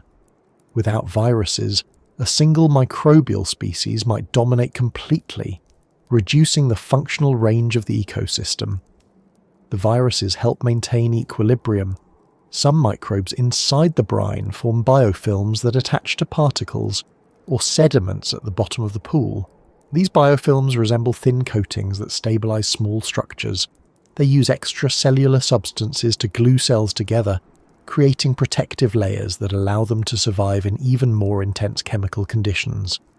These biofilms act as anchors, allowing microbial communities to remain in specific layers of the brine rather than drifting freely. Their presence reveals how structured the microbial environment becomes, despite the absence of physical boundaries. The brine interior also influences the colour of certain chemical gradients. When samples are extracted and examined under controlled lighting, faint colours appear due to the activity of different microbial groups. These colours represent metabolic processes that involve iron, sulfur, or carbon compounds. While these colours do not appear clearly when viewing the pool directly, they become apparent when analysing samples, offering clues to the unseen dynamics inside the brine. At first, researchers thought the brine interior might be entirely devoid of complex interactions. The assumption was that the extreme salinity and chemical composition would exclude all life except perhaps a few stray cells. Instead, the data revealed a system with multiple layers, diverse metabolic strategies, and continuous chemical cycling. The organisms are microscopic, but their effects shape the entire pool. Their activity maintains the chemical gradients. Their metabolism contributes to gas concentrations. Their death and decomposition supply organic material that other microbes use. All of this activity unfolds without movement large enough to disrupt the surface. From above, the brine appears calm, even static. Inside, the microscopic world follows a slow but steady rhythm. The pace does not fluctuate dramatically. The environment does not support rapid growth or sudden change. Instead, it encourages gradual, persistent processes that remain stable for long periods. This stability allows the microbial community to establish itself firmly, creating a reliable structure in a region otherwise shaped by risk. When viewed through specialized imaging equipment, the brine interior reveals faint indications of microbial presence. While individual cells cannot be seen, patterns of scattering or fluorescence show where concentrations rise. These methods help researchers understand how the community organizes itself without disturbing the pool too much. The findings show that even within hostile conditions, life does not simply endure. It arranges itself, interacts with surrounding chemistry, and influences future conditions. The presence of life within such a hostile environment raises additional questions about how organisms spread between pools. Some microbes may move through sediment beneath the seafloor, others may travel in small pockets of brine that seep upward. It is also possible that certain spores or dormant cells move through the water column in small quantities, settling into pools where conditions match their tolerances. The mechanisms behind microbial distribution remain an active area of study, offering a chance to learn more about how extreme environments exchange biological material. The organisms living inside the brine might not resemble the creatures that gather along the rim, but they play an essential role in shaping the overall ecosystem. Their presence ensures that the pool remains chemically active. Their metabolism influences the composition of the brine. Their interactions create a structured, layered environment. Without them, the brine would behave very differently.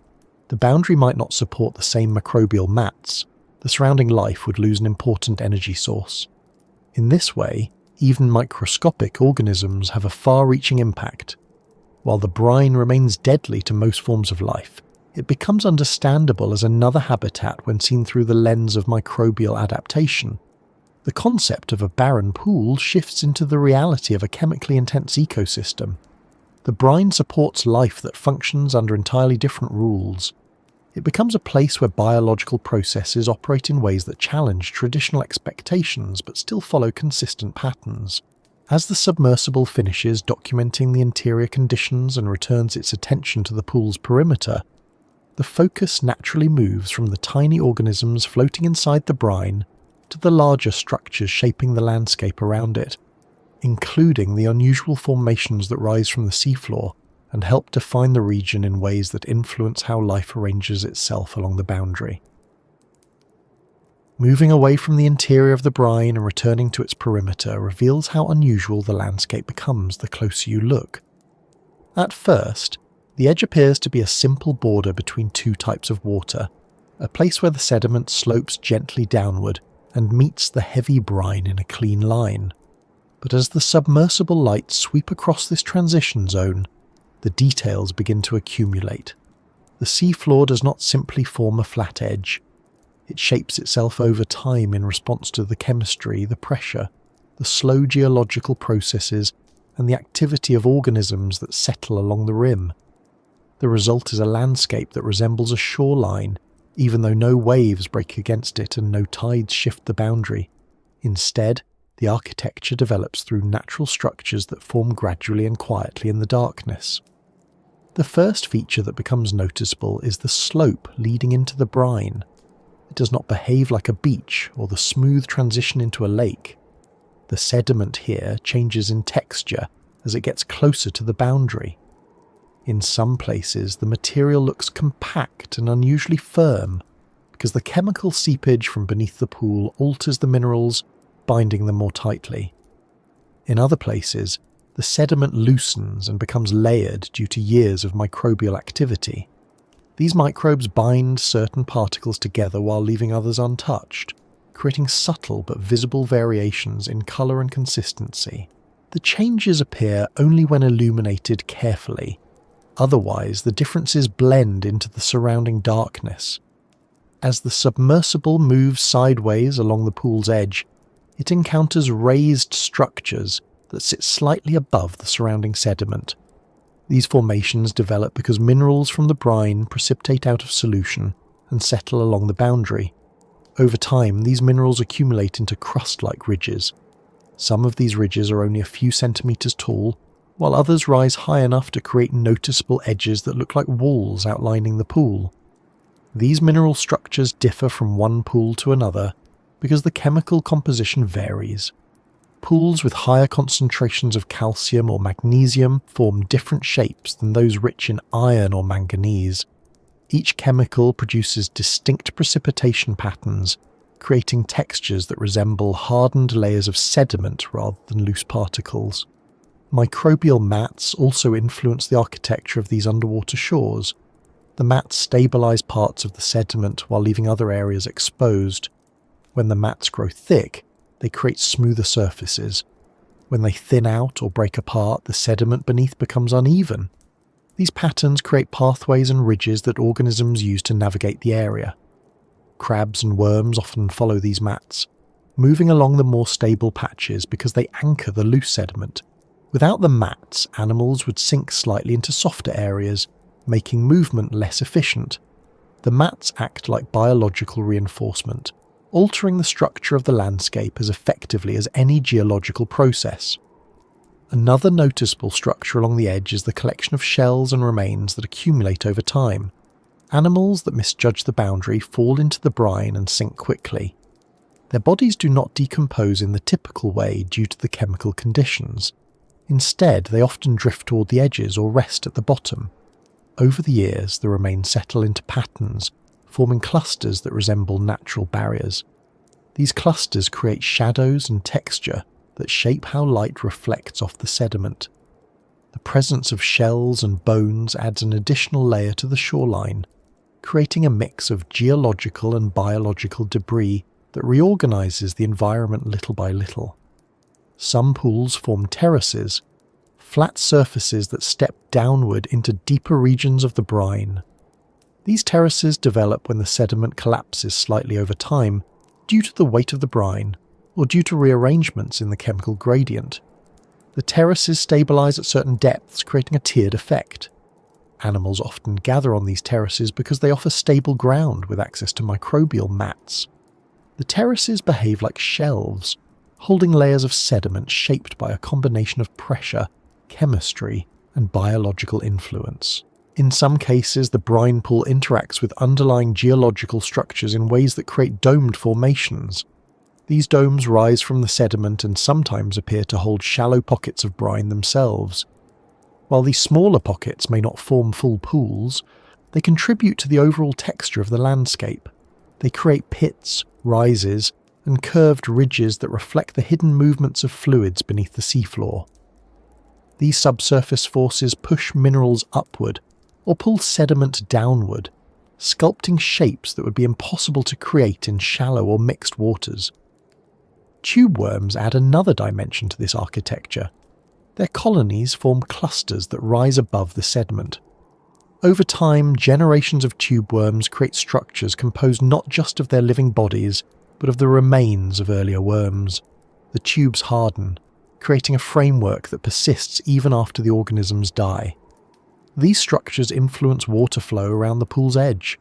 They break the movement of currents, slowing the flow in some areas and increasing it in others. These changes encourage sediment to settle unevenly, building new layers that rest against the tubeworm structures and further altering the shape of the underwater shore. In some areas, the sediment becomes stained by minerals rising from the brine. Iron-rich areas take on faint rust-like tones. Sulfur-rich areas appear lighter or slightly yellow.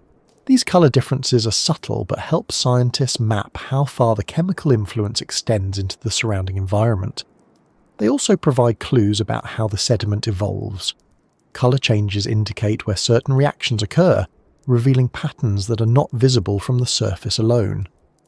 Over long periods, these stains accumulate, marking the path of chemical seepage and contributing to the overall design of the shoreline. The boundary also includes small depressions where gas bubbles rise from beneath the sediment.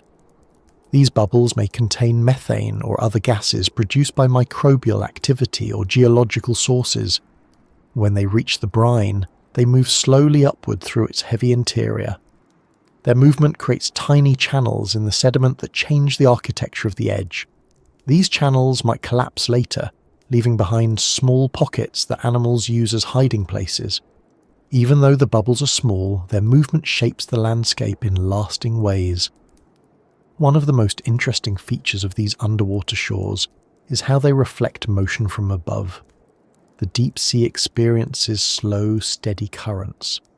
When these currents pass over the pool's edge, they create patterns in the sediment that resemble wind-sculpted dunes, though on a much smaller scale. The dunes form because the sediment is light enough to shift, but heavy enough to remain stable in the absence of strong turbulence. The patterns they create help researchers understand how water flows around the pool.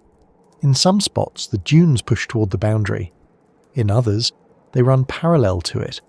The shapes reveal how the brine affects the current even without physical contact. The pool acts like an obstruction, diverting flow and shaping the landscape around it. Another structural feature comes from the slow collapse of sediment layers. The weight of the brine presses downward, compacting the sediment beneath the pool. Over time, this compression can create cracks along the edge. These cracks widen slowly, forming channels that sometimes carry small amounts of brine outward. When this happens, new microbial patches may appear along those channels. These patches indicate where chemical seepage influences the environment. Eventually, the dry channels fill with fresh sediment, leaving behind lines that become part of the landscape's long-term pattern. Shell fragments and mineral crusts often combine to form rough, uneven footing along the edge. This footing becomes a path for certain animals. Crabs and fish use the stability offered by these small structures when navigating around the pool. Their movements shift sediment grains, adding another layer of change to the shoreline. Over long periods, the combination of biological and geological interactions reshapes the environment repeatedly. Sampling equipment reveals that some of the architectural features along the edge extend below the visible sediment. Probes pushed into the ground show layers of hardened minerals beneath the surface. These layers formed gradually as minerals seeped out of the brine and into the surrounding sediment. Once in place, they act like anchors. They hold the sediment together and prevent rapid erosion. This support structure explains why some areas near the pool feel firm under the weight of a submersible, while others shift gently when disturbed. One particularly striking structure seen in some pools is the formation of overhangs, places where hardened mineral layers extend outward above softer sediment.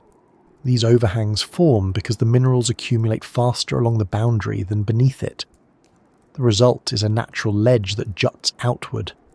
Animals sometimes rest beneath these ledges, using them as shelter from current flow. While these structures may seem fragile, they remain stable due to the lack of strong ocean movement at these depths. Overhangs collapse occasionally, but the process is gradual and rarely dramatic. The architecture of underwater shores also includes gradual slopes, shaped by the accumulation of organic material. Over time, microbial mats die, sediment settles, and small remains gather.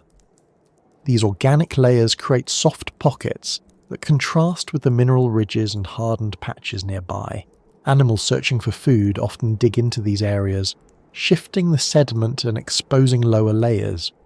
This digging helps maintain the architecture by redistributing particles that would otherwise settle into uniform layers. The interplay between light and structure also defines how the shoreline appears during exploration. Submersible lights reveal shadows that emphasize the uneven nature of the terrain. A small ridge can cast a long shadow. A dip in the sediment might appear deeper than it is because of the angle of illumination. Scientists must interpret these shadows carefully to understand the true shape of the shoreline. Repeated passes with adjusted lighting help distinguish between surfaces shaped naturally and those shaped by optical effects. The most persistent architectural feature of these underwater shores is the rim formed by the brine itself. The brine holds its position with such strength that it acts like a solid boundary. The rim appears smooth where the brine meets the sediment, but closer inspection reveals a slight curvature created by tension between the two liquids. This curvature influences how sediment settles along the border. Over time, sediment builds up unevenly, creating raised edges in some areas and thinner layers in others. The rim becomes a continuous marker outlining the pool, guiding everything from water flow to animal behaviour. As the submersible continues along the perimeter, each shift in terrain reveals how the shoreline is not a static structure, but a dynamic environment shaped by constant interactions. The architecture changes slowly but steadily, adjusting to the flow of water, the chemistry of the brine, and the presence of life. The pool influences the surroundings as much as the surroundings influence the pool. With each new formation that comes into view, it becomes clear that these underwater shores play a crucial role in organising everything around them. They create paths, barriers, and microhabitats. They determine where animals gather and where microbes thrive. They influence how the brine pool grows or contracts. And even as the lights reveal one part after another, the landscape continues outward, guiding the exploration toward broader connections that link these formations to larger geological processes working across the deep sea floor, leading naturally into the next part of the journey where the history of these landscapes becomes intertwined with ancient forces that shaped the ocean long before these pools existed. Moving along the unusual structures around the pool and seeing how each ridge, slope and microbial layer has shaped itself over years of interaction brings up an idea that feels natural to consider once you've watched these patterns long enough. The brine pool may seem like a modern curiosity, something isolated to a handful of deep-sea basins that most people will never visit, but everything about it carries the imprint of events far older than the present moment. These underwater lakes are not just shaped by current chemistry and pressure. Their existence depends on the remnants of oceans that vanished long before humans appeared, on geological movements that rearranged continents, and on mineral layers left behind by ancient seas that evaporated or retreated during eras we only understand through sediment cores and rock records. The deep seafloor holds clues to these eras, but they are often quiet clues. Buried layers of salt, pockets of hydrocarbons, deposits that formed over millions of years. When the brine pool reveals itself, it exposes a small part of that long history. The dense water isn't random. It is the result of processes that began when the world's coastlines looked nothing like they do today. Understanding why these pools sit in modern depths means looking back at the chain of eventia that created the raw material feeding them. One starting point lies in ancient inland seas. Throughout Earth's history, regions that are dry land today were once filled with shallow water. These seas formed when ocean levels rose, when continents shifted, or when tectonic plates opened temporary basins. Some of these bodies of water remained isolated for long periods, separating them from open ocean circulation. As climates changed, many of these inland seas evaporated. What was left behind were thick blankets of salt, sometimes extending across entire regions. Over millions of years, these salt layers were buried by sediment. They hardened, compressed, and became part of the geological structure beneath the ocean floor. These buried salt layers are known as evaporates. They represent the minerals left behind when seawater evaporates completely. One of the most famous evaporate deposits lies beneath the Gulf of Mexico, where enormous salt beds formed during an era when the region was isolated from the open ocean. Over time, these beds were buried by layers of sediment brought by rivers and shifting tectonic plates. As the heat and pressure increased, the salt became pliable, moving slowly through the surrounding rock. This movement created salt domes, massive structures that rise upward like soft columns pushing through denser material. When these domes reach close to the surface, seawater can seep inside small cracks. The water dissolves the salt, creating heavy brine that flows downward into depressions. This process is not fast. It unfolds over millions of years. Salt dissolves slowly, especially under deep pressure. But the accumulation of brine in a basin creates exactly the conditions needed for a pool to form. Whenever researchers explore a brine pool, they often map the geology beneath it. In many cases, they find remnants of ancient salt beds or the outlines of old domes. These formations tell the story of oceans long gone. The pool itself becomes a window into a different time. The composition of the brine reveals more about the ancient world. The salts found within it often include minerals not present in modern seawater at the same concentrations. This suggests that the brine originates from deposits that formed under different conditions that existed only when large inland seas evaporated repeatedly, leaving behind unique chemical signatures. These signatures can hint at the climate, temperature, and water chemistry of those eras.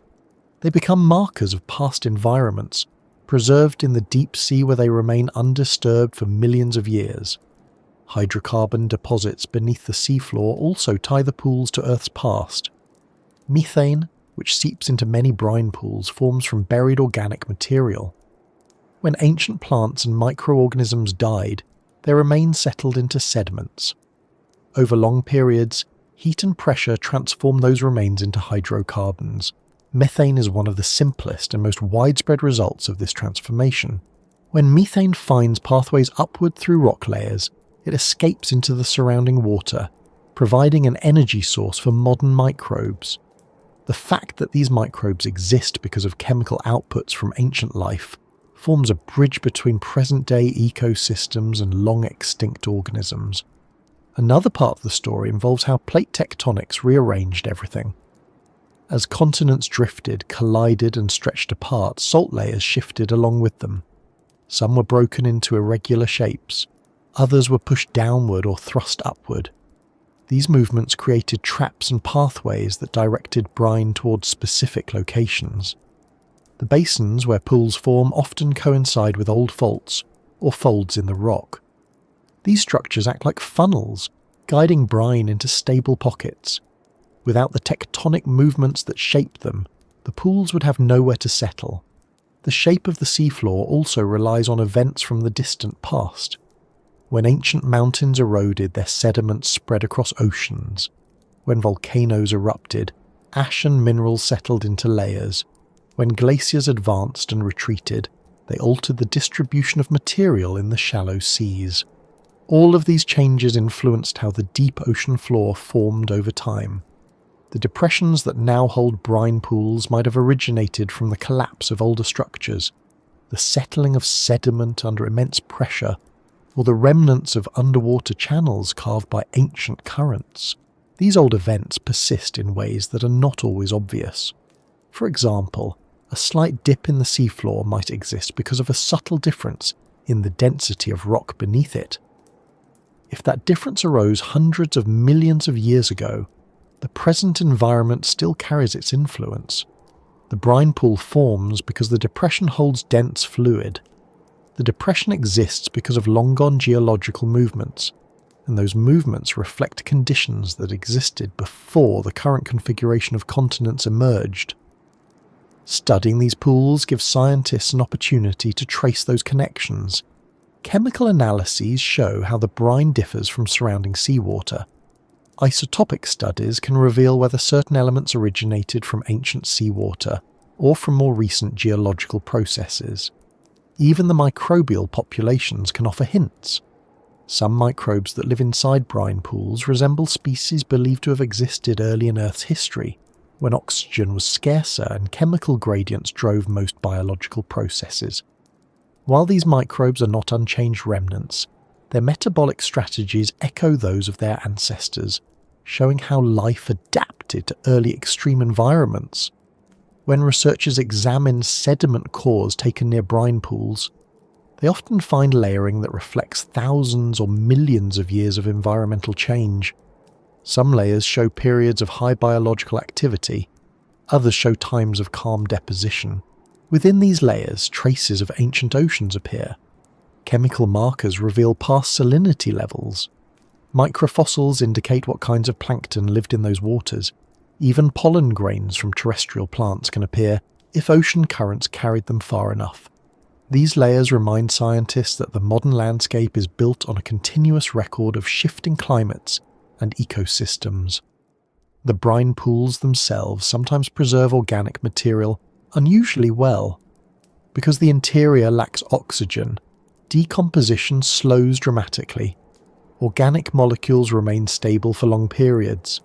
When samples are taken from the bottom of the pool, they sometimes contain ancient compounds that would have broken down quickly in normal seawater.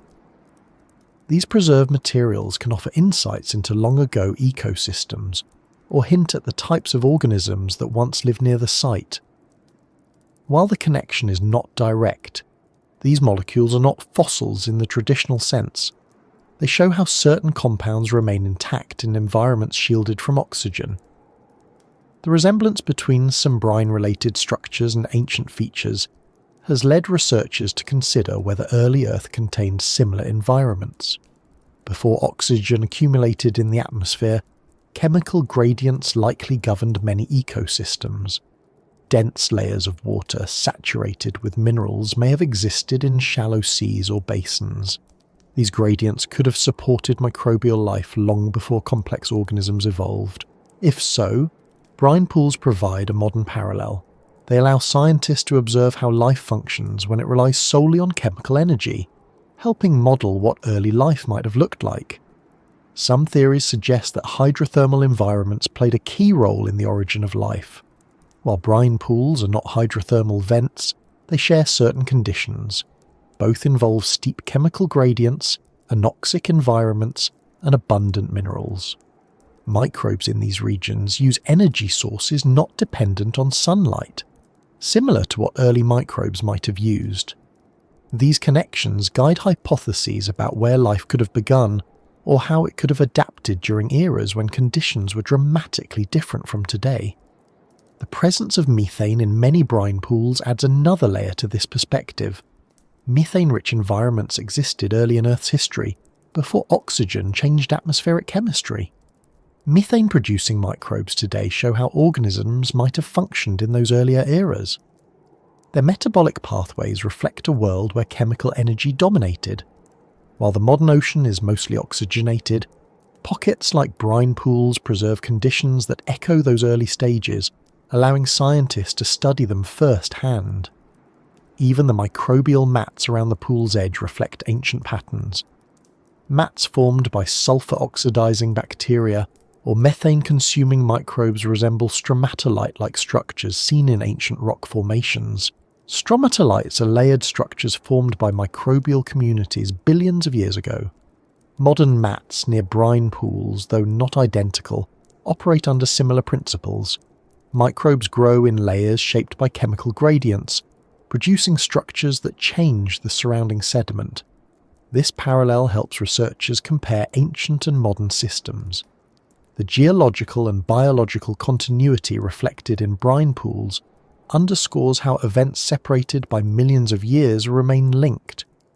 The pool exists because ancient salt deposits dissolved. The microbes thrive because ancient hydrocarbons seep upward. The animals gather because the microbes create a food supply. Each part connects to long-term processes that shape the planet. The deep sea, often seen as static or unchanging, becomes a place where the past remains active beneath the surface.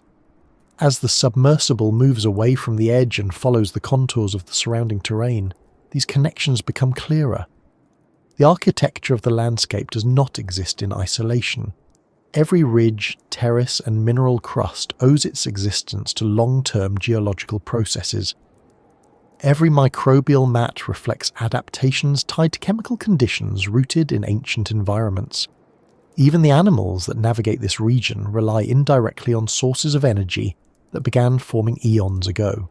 Seeing these relationships laid out across the seafloor gives the impression that the deep ocean is not just a place of present-day activity, but a place where the past continues to influence everything. The brine pool becomes a focal point where ancient oceans, buried minerals, and modern ecosystems meet. And as the exploration follows this thread, it naturally turns attention to the way these environments connect not only to Earth's history, but also to ideas about worlds beyond our own, guiding the journey into the next region where comparisons between deep-sea conditions and extraterrestrial oceans become part of the picture. As the view of the deep ocean expands beyond the immediate architecture of the pool and the memory of ancient seas, a natural question begins to form, one that researchers have returned to again and again during decades of exploration. The brine pool is so unusual, so precise in the way it holds its conditions, and so dependent on chemical processes separated from sunlight and most familiar forms of energy, that it becomes a model for environments far beyond Earth. It is difficult not to think about other worlds when looking at a place where life survives without relying on the factors most of us assume are essential. The longer you watch the subtle gradients and microbial layers, the more the mind drifts toward the possibility that similar environments could exist elsewhere, built on different histories but shaped by processes that reflect the same underlying rules of chemistry and physics. The idea is not meant to romanticize the pool or turn it into something it's not. It is simply a recognition that if life can exist here, in a setting where oxygen is scarce, sunlight is absent, and the water itself is toxic to almost every animal, then life could perhaps exist in places we once thought were too extreme to support it. The conditions that shape this dense water are not unique to Earth. Salt deposits, hydrocarbon seepage, pressure gradients, and chemical layering are physical processes that can occur anywhere. The right materials and forces intersect.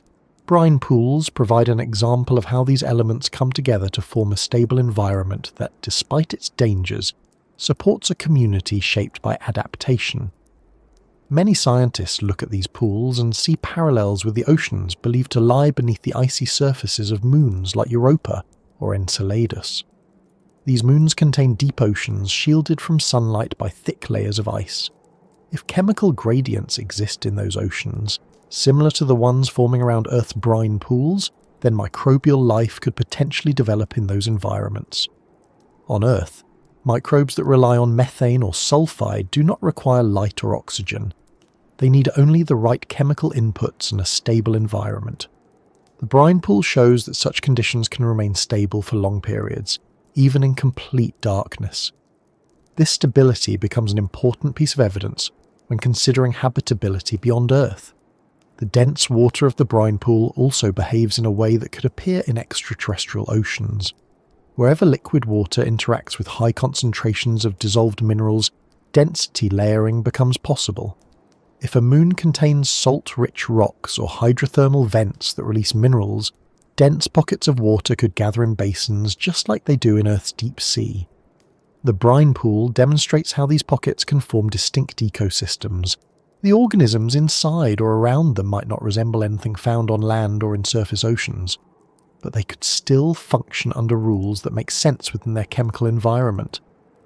One reason brine pools are so often compared to hypothetical extraterrestrial habitats is that the life within them relies on chemical energy rather than solar energy. On Earth, nearly all large ecosystems depend on sunlight. Plants and algae capture it, and everything else uses the energy stored in their structures. But in the deep ocean, where light never reaches, life depends entirely on the chemicals seeping from beneath the seafloor. This is the same kind of process scientists expect might occur on other moons or planets. Europa, for example, likely has hydrothermal activity beneath its icy crust. If chemicals are released into its ocean, microbial communities could form around those gradients. The brine pools illustrate how such microbial ecosystems structure themselves and how they might behave in environments where light does not play a role.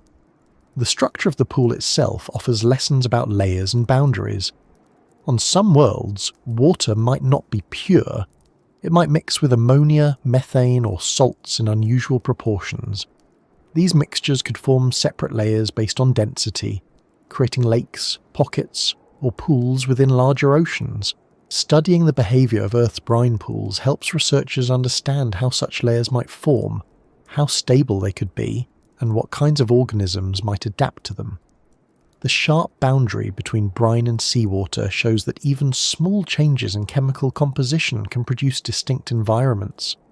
If similar boundaries form elsewhere, they could shape the distribution of life in alien oceans. Another aspect that makes brine pools relevant to the study of other worlds is the slow metabolism of their microbial inhabitants. These organisms survive with minimal energy, functioning at speeds much slower than typical surface organisms. Their metabolic rates reflect the constraints of the environment. If life exists elsewhere, it may not resemble the fast-paced growth seen in Earth's sunlit regions. Instead, it might operate on timelines that seem almost static from a human perspective. Brine pool microbes offer a real-world example of how life can persist under such conditions. Their slow processes do not indicate weakness. They demonstrate efficiency, resilience, and adaptation to limited resources. Microbial aggregates and biofilms inside the brine also provide insight into how life might organize itself in alien oceans. In environments where free-floating cells face chemical challenges, forming clusters or attaching to particles might provide survival advantages. These clusters become microenvironments with slightly different chemical compositions than the surrounding water. They offer stability and allow cells to share resources. If extraterrestrial life exists, similar strategies might develop. Understanding how these aggregates form and how they maintain their structure under extreme salinity and pressure helps researchers imagine what form microbial communities might take beyond Earth. The interactions between microbes and viruses in the brine pool also hold relevance for astrobiology. Viruses influence microbial diversity by limiting the dominance of certain species. This maintains balance and prevents any single group from overwhelming the environment.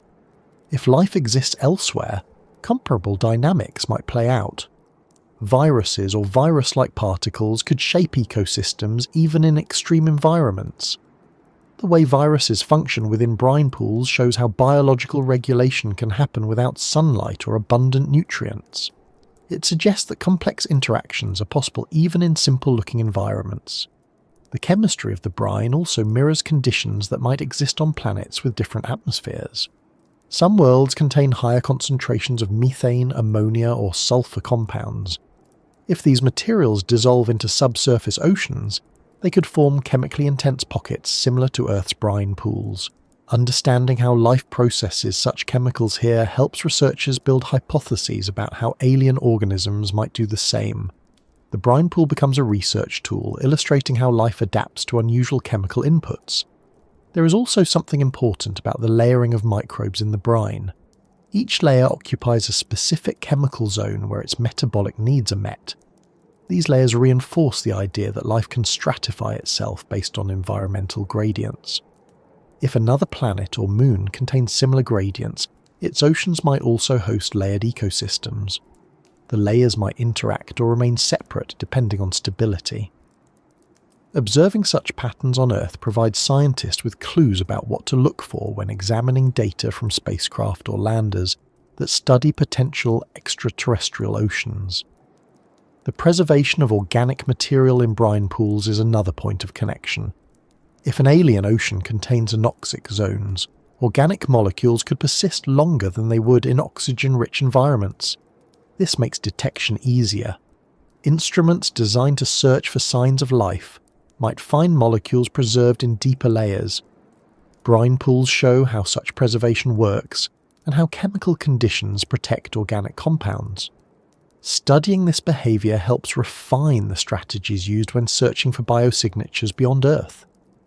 The geological connections also influence the search for alien life.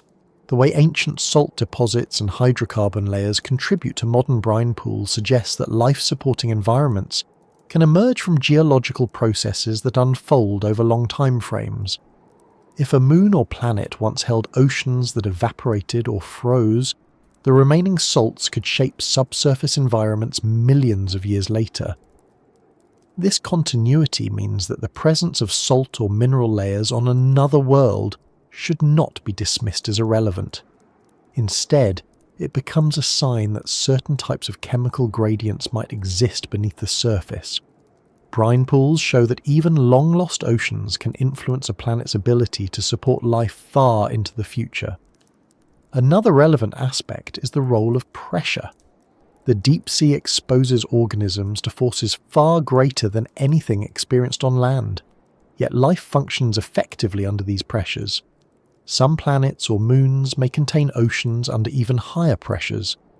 If Earth's microbes can adapt to deep sea environments, it is reasonable to consider that alien microbes could adapt to similar or greater pressures. The brine pool adds another layer to this idea, by showing how life functions when high pressure combines with extreme salinity and toxic chemicals. It demonstrates that life can persist under multiple stresses simultaneously. The structure of the brine pool also teaches something about physical isolation. The pool creates a boundary that separates one type of environment from another, allowing different forms of life to develop under different conditions, even though they lie only centimetres apart.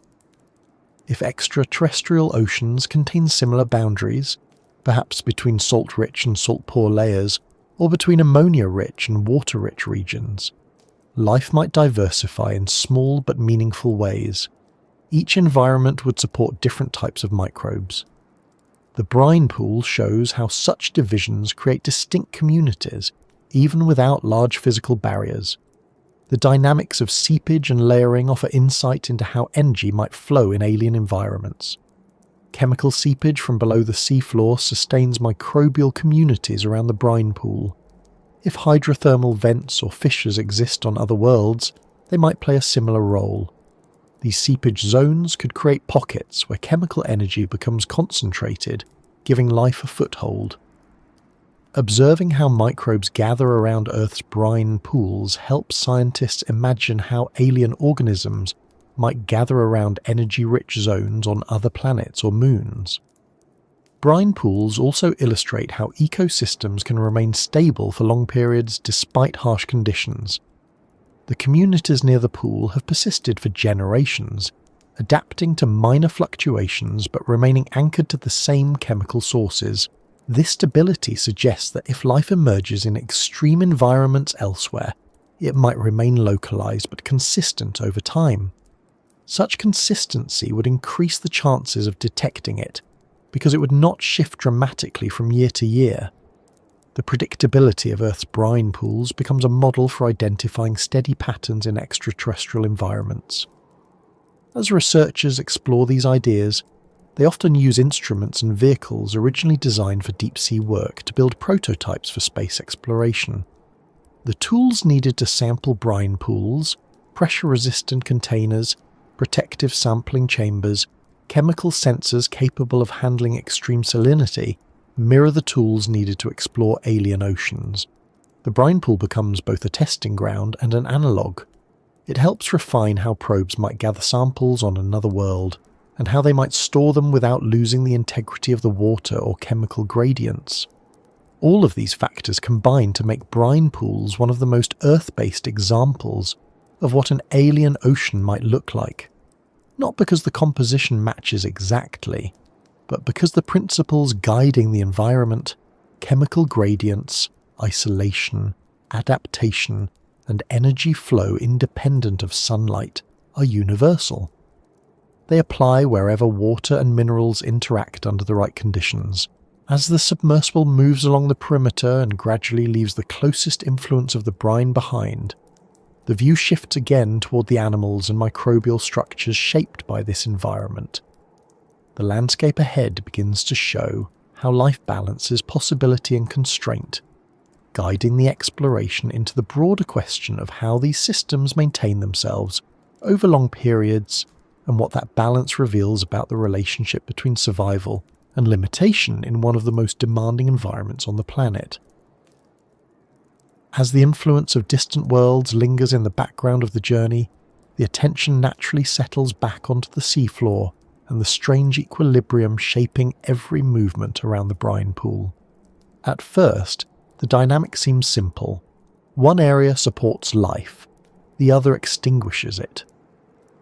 But spending more time watching the organisms, the sediments, the microbial layers, and even the currents that pass gently overhead, reveals that the boundary is more than a hard dividing line. It is a balance that must be maintained by countless subtle processes. The entire region exists in a state where small shifts in chemistry, geology, or biology could change everything. And yet, despite the delicacy of the system, it remains stable, not through force, but through the predictable interactions of components that rely on one another for support, even when separated by lethal conditions. The first indication of this balance appears in the distribution of organisms along the rim. Animals do not spread evenly around the pool. They concentrate where the chemical signals reach just the right levels. Too close to the brine, and the chemical mix becomes overwhelming. Too far away, and the energy provided by microbial mats diminishes.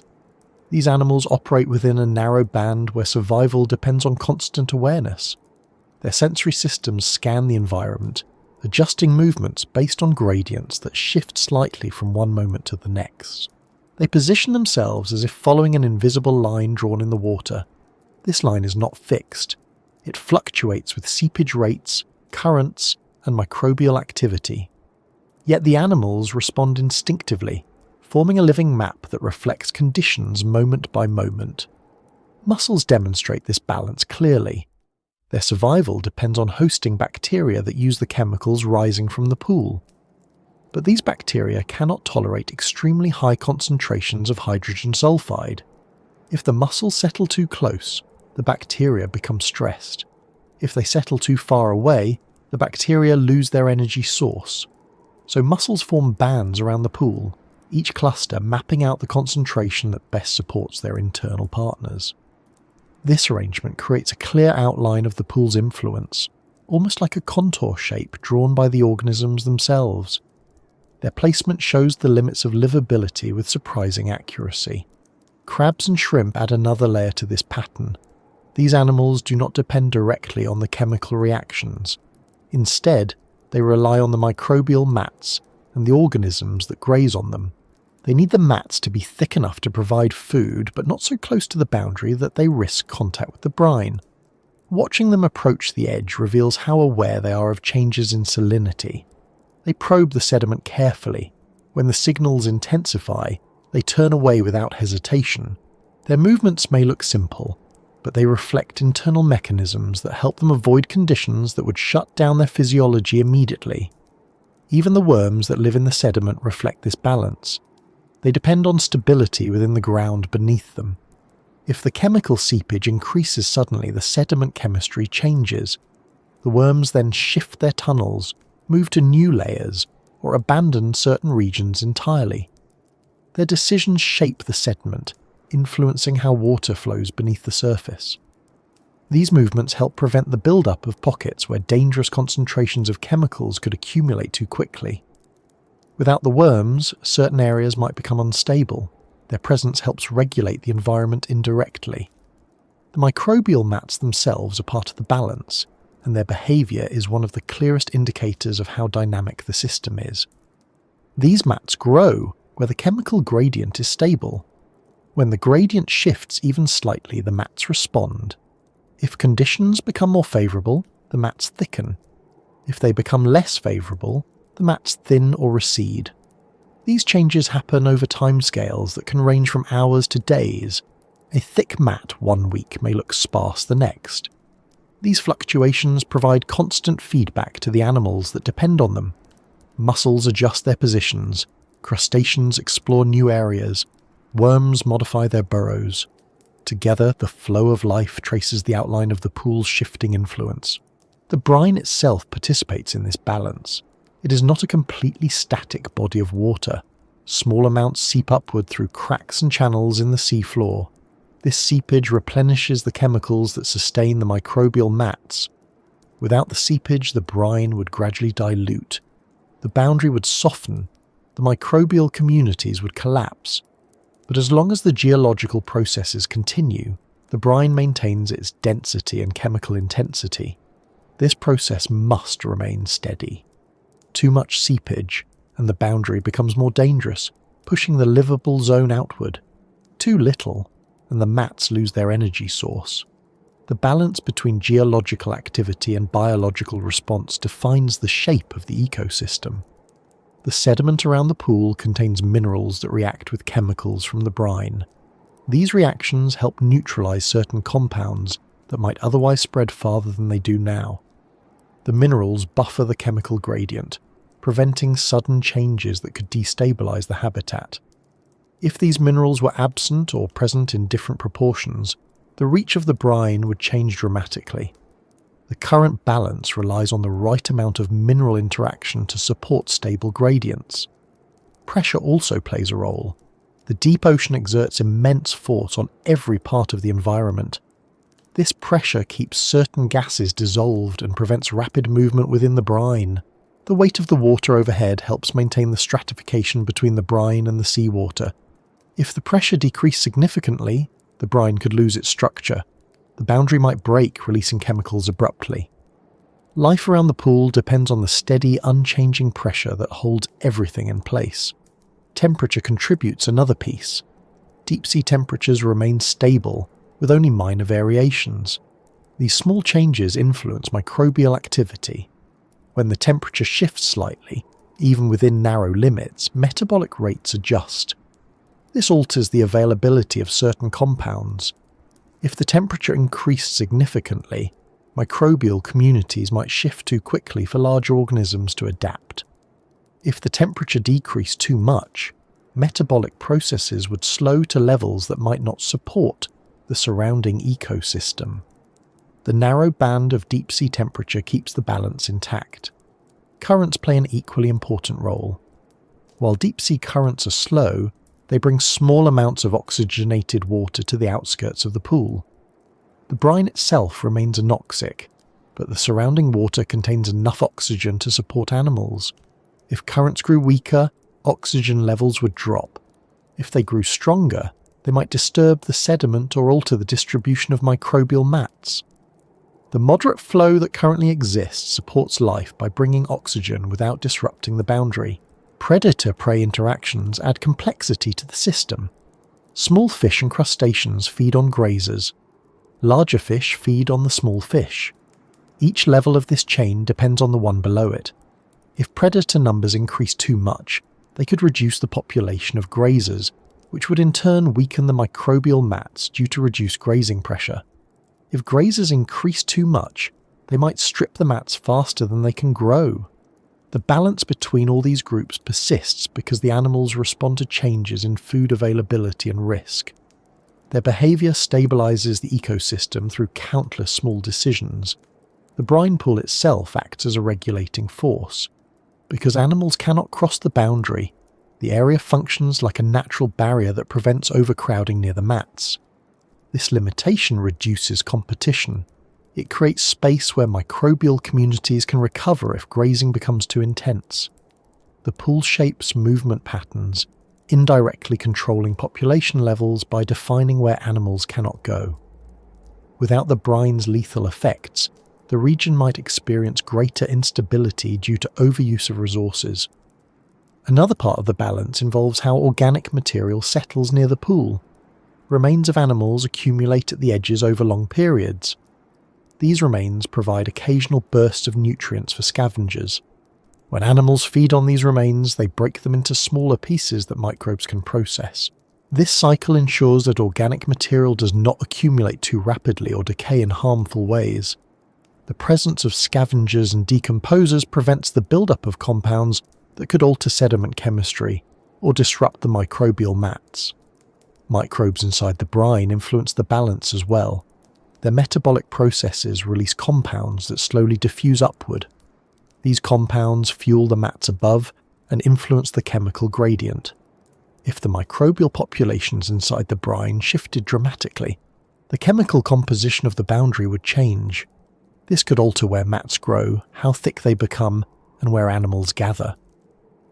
The microbes inside the brine, though invisible to the naked eye, maintain part of the stability through their slow, steady activity. The viruses within the brine also contribute. By regulating microbial populations, they prevent any one species from overwhelming the environment. This regulation maintains diversity, ensuring that different metabolic strategies coexist. Diversity supports stability. If only one type of microbe dominated, a single change in conditions could devastate the entire community. With multiple groups present, the ecosystem can adapt more easily. Each group plays a role in processing compounds, contributing to the broader chemical balance. The architecture of the underwater shore adds structural stability. Mineral crusts, hardened sediments, and biological structures like tubeworm colonies create a framework that resists erosion. This framework helps maintain the shape of the pool. Without it, sediment might collapse into the brine, disrupting the boundary and altering the gradient abruptly. The structures formed through long-term processes keep everything in place physically. Animals depend on these structures for shelter, microbes depend on them for surfaces to colonize, and the gradient depends on them for consistent water flow. The weight of the brine itself helps maintain this structure. Its density presses gently against the sediment. This pressure stabilizes layers below, preventing sudden shifts. If the brine were less dense or more turbulent, the sediment might become less stable. The boundary could shift more frequently, making it harder for organisms to adapt. The heavy, calm brine maintains a physical presence that supports the environment around it. Even the shape of the basin contributes. The depression where the brine gathers is not symmetrical. Its slopes vary. Some areas hold the brine more deeply, while others provide gradual entrances. These variations influence how chemicals diffuse outward. They determine where mats can grow and where organisms can gather safely. If the basin were shaped differently, the distribution of life would change dramatically. The current shape supports the fragile balance that defines the region. Studying this balance reveals how interconnected everything is. A change in one part of the system influences every other part. If chemical seepage increases, microbial mats grow differently. Animals shift their distribution. Sediment chemistry adjusts. If seepage decreases, those same processes reverse. The environment constantly adjusts to maintain a workable arrangement that supports life up to the edge of unlivable conditions. This ongoing adjustment teaches something important about resilience. Life in this region does not survive through force or dominance, it survives through flexibility. Each organism adapts to small shifts. Each microbial group responds to subtle changes. The geological processes beneath the seafloor remain steady enough to prevent sudden disturbances. Together, all these factors create a place where the balance is delicate but reliable. As the submersible continues tracing the outer contours of the pool, the interplay becomes clearer. The surroundings no longer look like random patches of life scattered near a hazard. They resemble a coordinated system where every part aligns with the next. The edge of the brine becomes a threshold that defines everything around it, and as the journey moves forward, the path naturally leads toward the gradual rise of the terrain, drawing attention upward toward the regions where the influence of the pool begins to fade and the seafloor transitions into more familiar deep ocean landscapes, carrying the exploration into the final stretch of the story. As the exploration moves beyond the fragile margins of the pool, the environment begins to shift in ways that feel subtle at first and then gradually more familiar. The chemical cues fade little by little. The crusted edges soften into ordinary sediment. The mineral ridges that once defined the boundary dissolve into simpler slopes. And while the brine remains behind in its heavy stillness, the surroundings open into wider stretches of seafloor that no longer carry the same tension between danger and livelihood.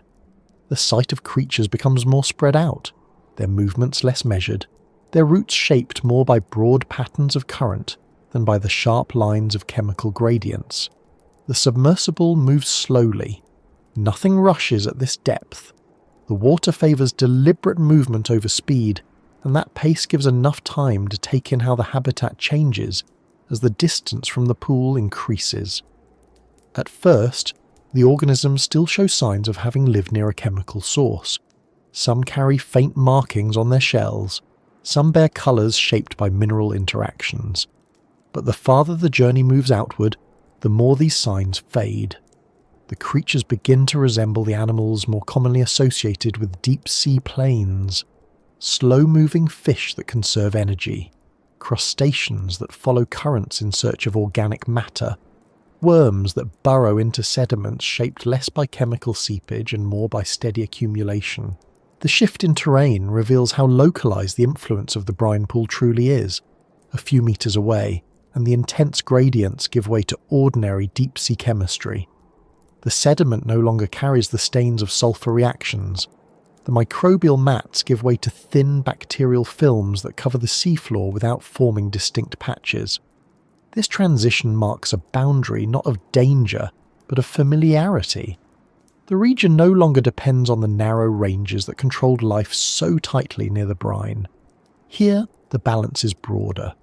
Organisms have more room to move, more room to forage, and more room to rest without the constant calculation of chemical cues. As the view widens, the submersible lights illuminate gentle rises where the sediment has collected over years of drifting organic material. These rises contain fragments from distant surface waters, plankton remains, tiny shells, bits of material that sank slowly through the water column. This kind of food supply is unpredictable, arriving in pulses rather than steady flows. Animals that live in these areas adjust by slowing their metabolism, waiting for the occasional opportunity. Their movements reflect patience shaped by scarcity. Even though the influence of the brine has faded, the memory of its structure remains visible in the landscape. Small paths worn by the movements of crabs and fish lead outward, gradually connecting to broader trails. These paths show how animals navigate the environment. Some lead to feeding areas, others trace routes toward rocky outcrops or areas where the sediment becomes slightly firmer. The deep sea is not featureless, even when it looks that way from a distance. Each trail reveals a story of repeated journeys made by animals that know where resources accumulate and where the terrain allows easier travel. The quiet of this region stands in contrast to the concentrated activity around the brine pool. Without the chemical source driving dense microbial growth, the interactions here are more spread out. Instead of clusters of mussels or thick mats of sulfur bacteria, the life is scattered across the seafloor. A solitary fish glides through the beam of the lights, pauses to adjust its position, then moves on to investigate the gentle mound of sediment ahead. A brittle star extends an arm across a patch of fine particles, sensing for anything worth capturing. The rhythm of life feels slow, steady, and unhurried. Farther along, the terrain becomes smoother. Soft sediments dominate. The structure shaped by minerals and seepage disappears entirely. This part of the ocean floor resembles a wide plain, stretching into the darkness in every direction. The only signals that break the uniformity are small burrows and occasional ripples formed either by currents or by the movements of invertebrates beneath the surface. The seafloor here changes so gradually that it becomes easy to lose track of distance. Without reference points, the mind begins to drift, matching the calmness of the landscape. The submersible continues upward slightly, following a gentle incline that marks the transition from the brine pool's basin back to the broader deep ocean environment. As the depth decreases little by little, the pressure remains immense, but the biological signs shift again. Tiny particles become more numerous, drifting lazily in front of the lights. These particles, though barely noticeable, represent an important difference. They are traces of material that come from the upper layers of the ocean. Not enough to create abundance, but enough to mark the beginning of a region where life depends less on chemical seepage and more on the slow rain of organic matter from above. The fish in this region behave differently from those near the pool. They do not cluster around gradients or track subtle chemical cues. Instead, they roam broad territories searching for scattered food. Some move close to the seafloor, others rise slightly into the water column, following the faint movements of particles. Their bodies are adapted for energy efficiency, with slow, deliberate tail motions that move them forward without wasting strength. They rely on senses tuned to sound, vibration, and faint traces of organic scent. The journey upward also reveals how patterns of sediment change with depth. Near the brine pool, the sediment carried the imprint of chemical interactions. Higher up, the sediment reflects patterns created by currents and distant biological activity. Fine silt covers wide areas. Occasional patches of coarser material indicate places where currents have swept away lighter particles. These patches form small islands of stability that appeal to certain organisms. Sea cucumbers often gather there, feeding on the uppermost layer of particles. Their movements leave narrow trails that trace the sediment surface. As the terrain continues to rise, oxygen levels in the water increase slightly. The change is small but noticeable to creatures that rely on it. They move with more freedom. Some species absent from the deeper regions begin to appear. These animals take advantage of the slight increase in available oxygen to support more active lifestyles. Their presence marks another shift in the environment, one that leads steadily toward areas shaped more by surface-driven cycles and less by chemical gradients. Throughout this ascent, the continuity of darkness remains. No sunlight reaches this depth, but the distinction between the deepest areas and these higher zones becomes clear not through light, but through texture, movement, and distribution. Life arranges itself according to the conditions available, and the conditions change with depth. The brine pool was one extreme of that arrangement, a place shaped by chemistry. Higher up, the influence shifts toward biology, shaped by the slow delivery of surface material. The submersible rises a little more. Pressure still dominates, but the environment becomes busier. The faint sound of distant clicks and taps appears through the hull, likely the movements of animals interacting with the seafloor or one another. While humans cannot hear these sounds directly, the equipment interprets them. Even the smallest sound becomes a marker of presence. It becomes easier to imagine the patterns of life that fill these depths, even when they remain unseen. Small squid drift into view. Their bodies are translucent, with internal organs faintly visible under the lights. They pulse gently, moving backward with soft bursts of water. These squid do not rely on sunlight or vision the way their shallow water relatives do. They move slowly, relying on touch and chemical detection. Their presence shows how life occupies even the darker reaches of the mid-depth regions. Crustaceans also appear more frequently here. Some move along the sediment, others swim through the water column in search of food. Their antennae flick continuously, measuring the chemical traces around them. Their bodies are compact, adapted to withstand pressure without losing the flexibility needed for movement. These crustaceans form part of a broader food web that connects the deep seafloor to the drifting layers above.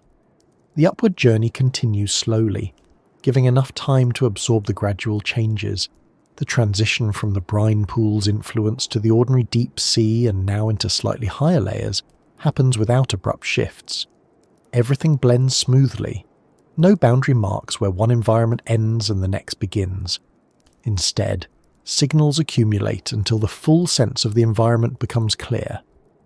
The lack of sharp division creates a calm feeling, mirroring the slow movement of the submersible itself. As the depth decreases further, animals capable of more active swimming begin to appear. They move with wider motions, turning in arcs rather than hugging the seafloor. Some of these fish carry bioluminescent patterns. Their bodies produce faint glows used for communication, camouflage, or attracting prey. These lights flicker in subtle pulses, illuminating the water in soft shapes that drift briefly before fading. The glow does not illuminate large areas, it only outlines the animal itself. But even that small amount of light adds a new layer to the scenery. The submersible keeps rising, and the presence of suspended particles increases. The water takes on a slightly cloudier appearance as the number of drifting organic fragments becomes greater. These particles originate from higher in the water column. Some come from plankton near the surface. Others come from animals that release materials during feeding or movement.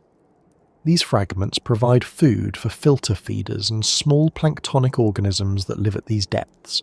The presence of this drifting material marks the increasing influence of surface-driven processes. Occasionally a jelly-like organism passes by. These creatures are fragile, shaped by water movement, and adapted to the persistent darkness. They glide using gentle pulses of their bodies.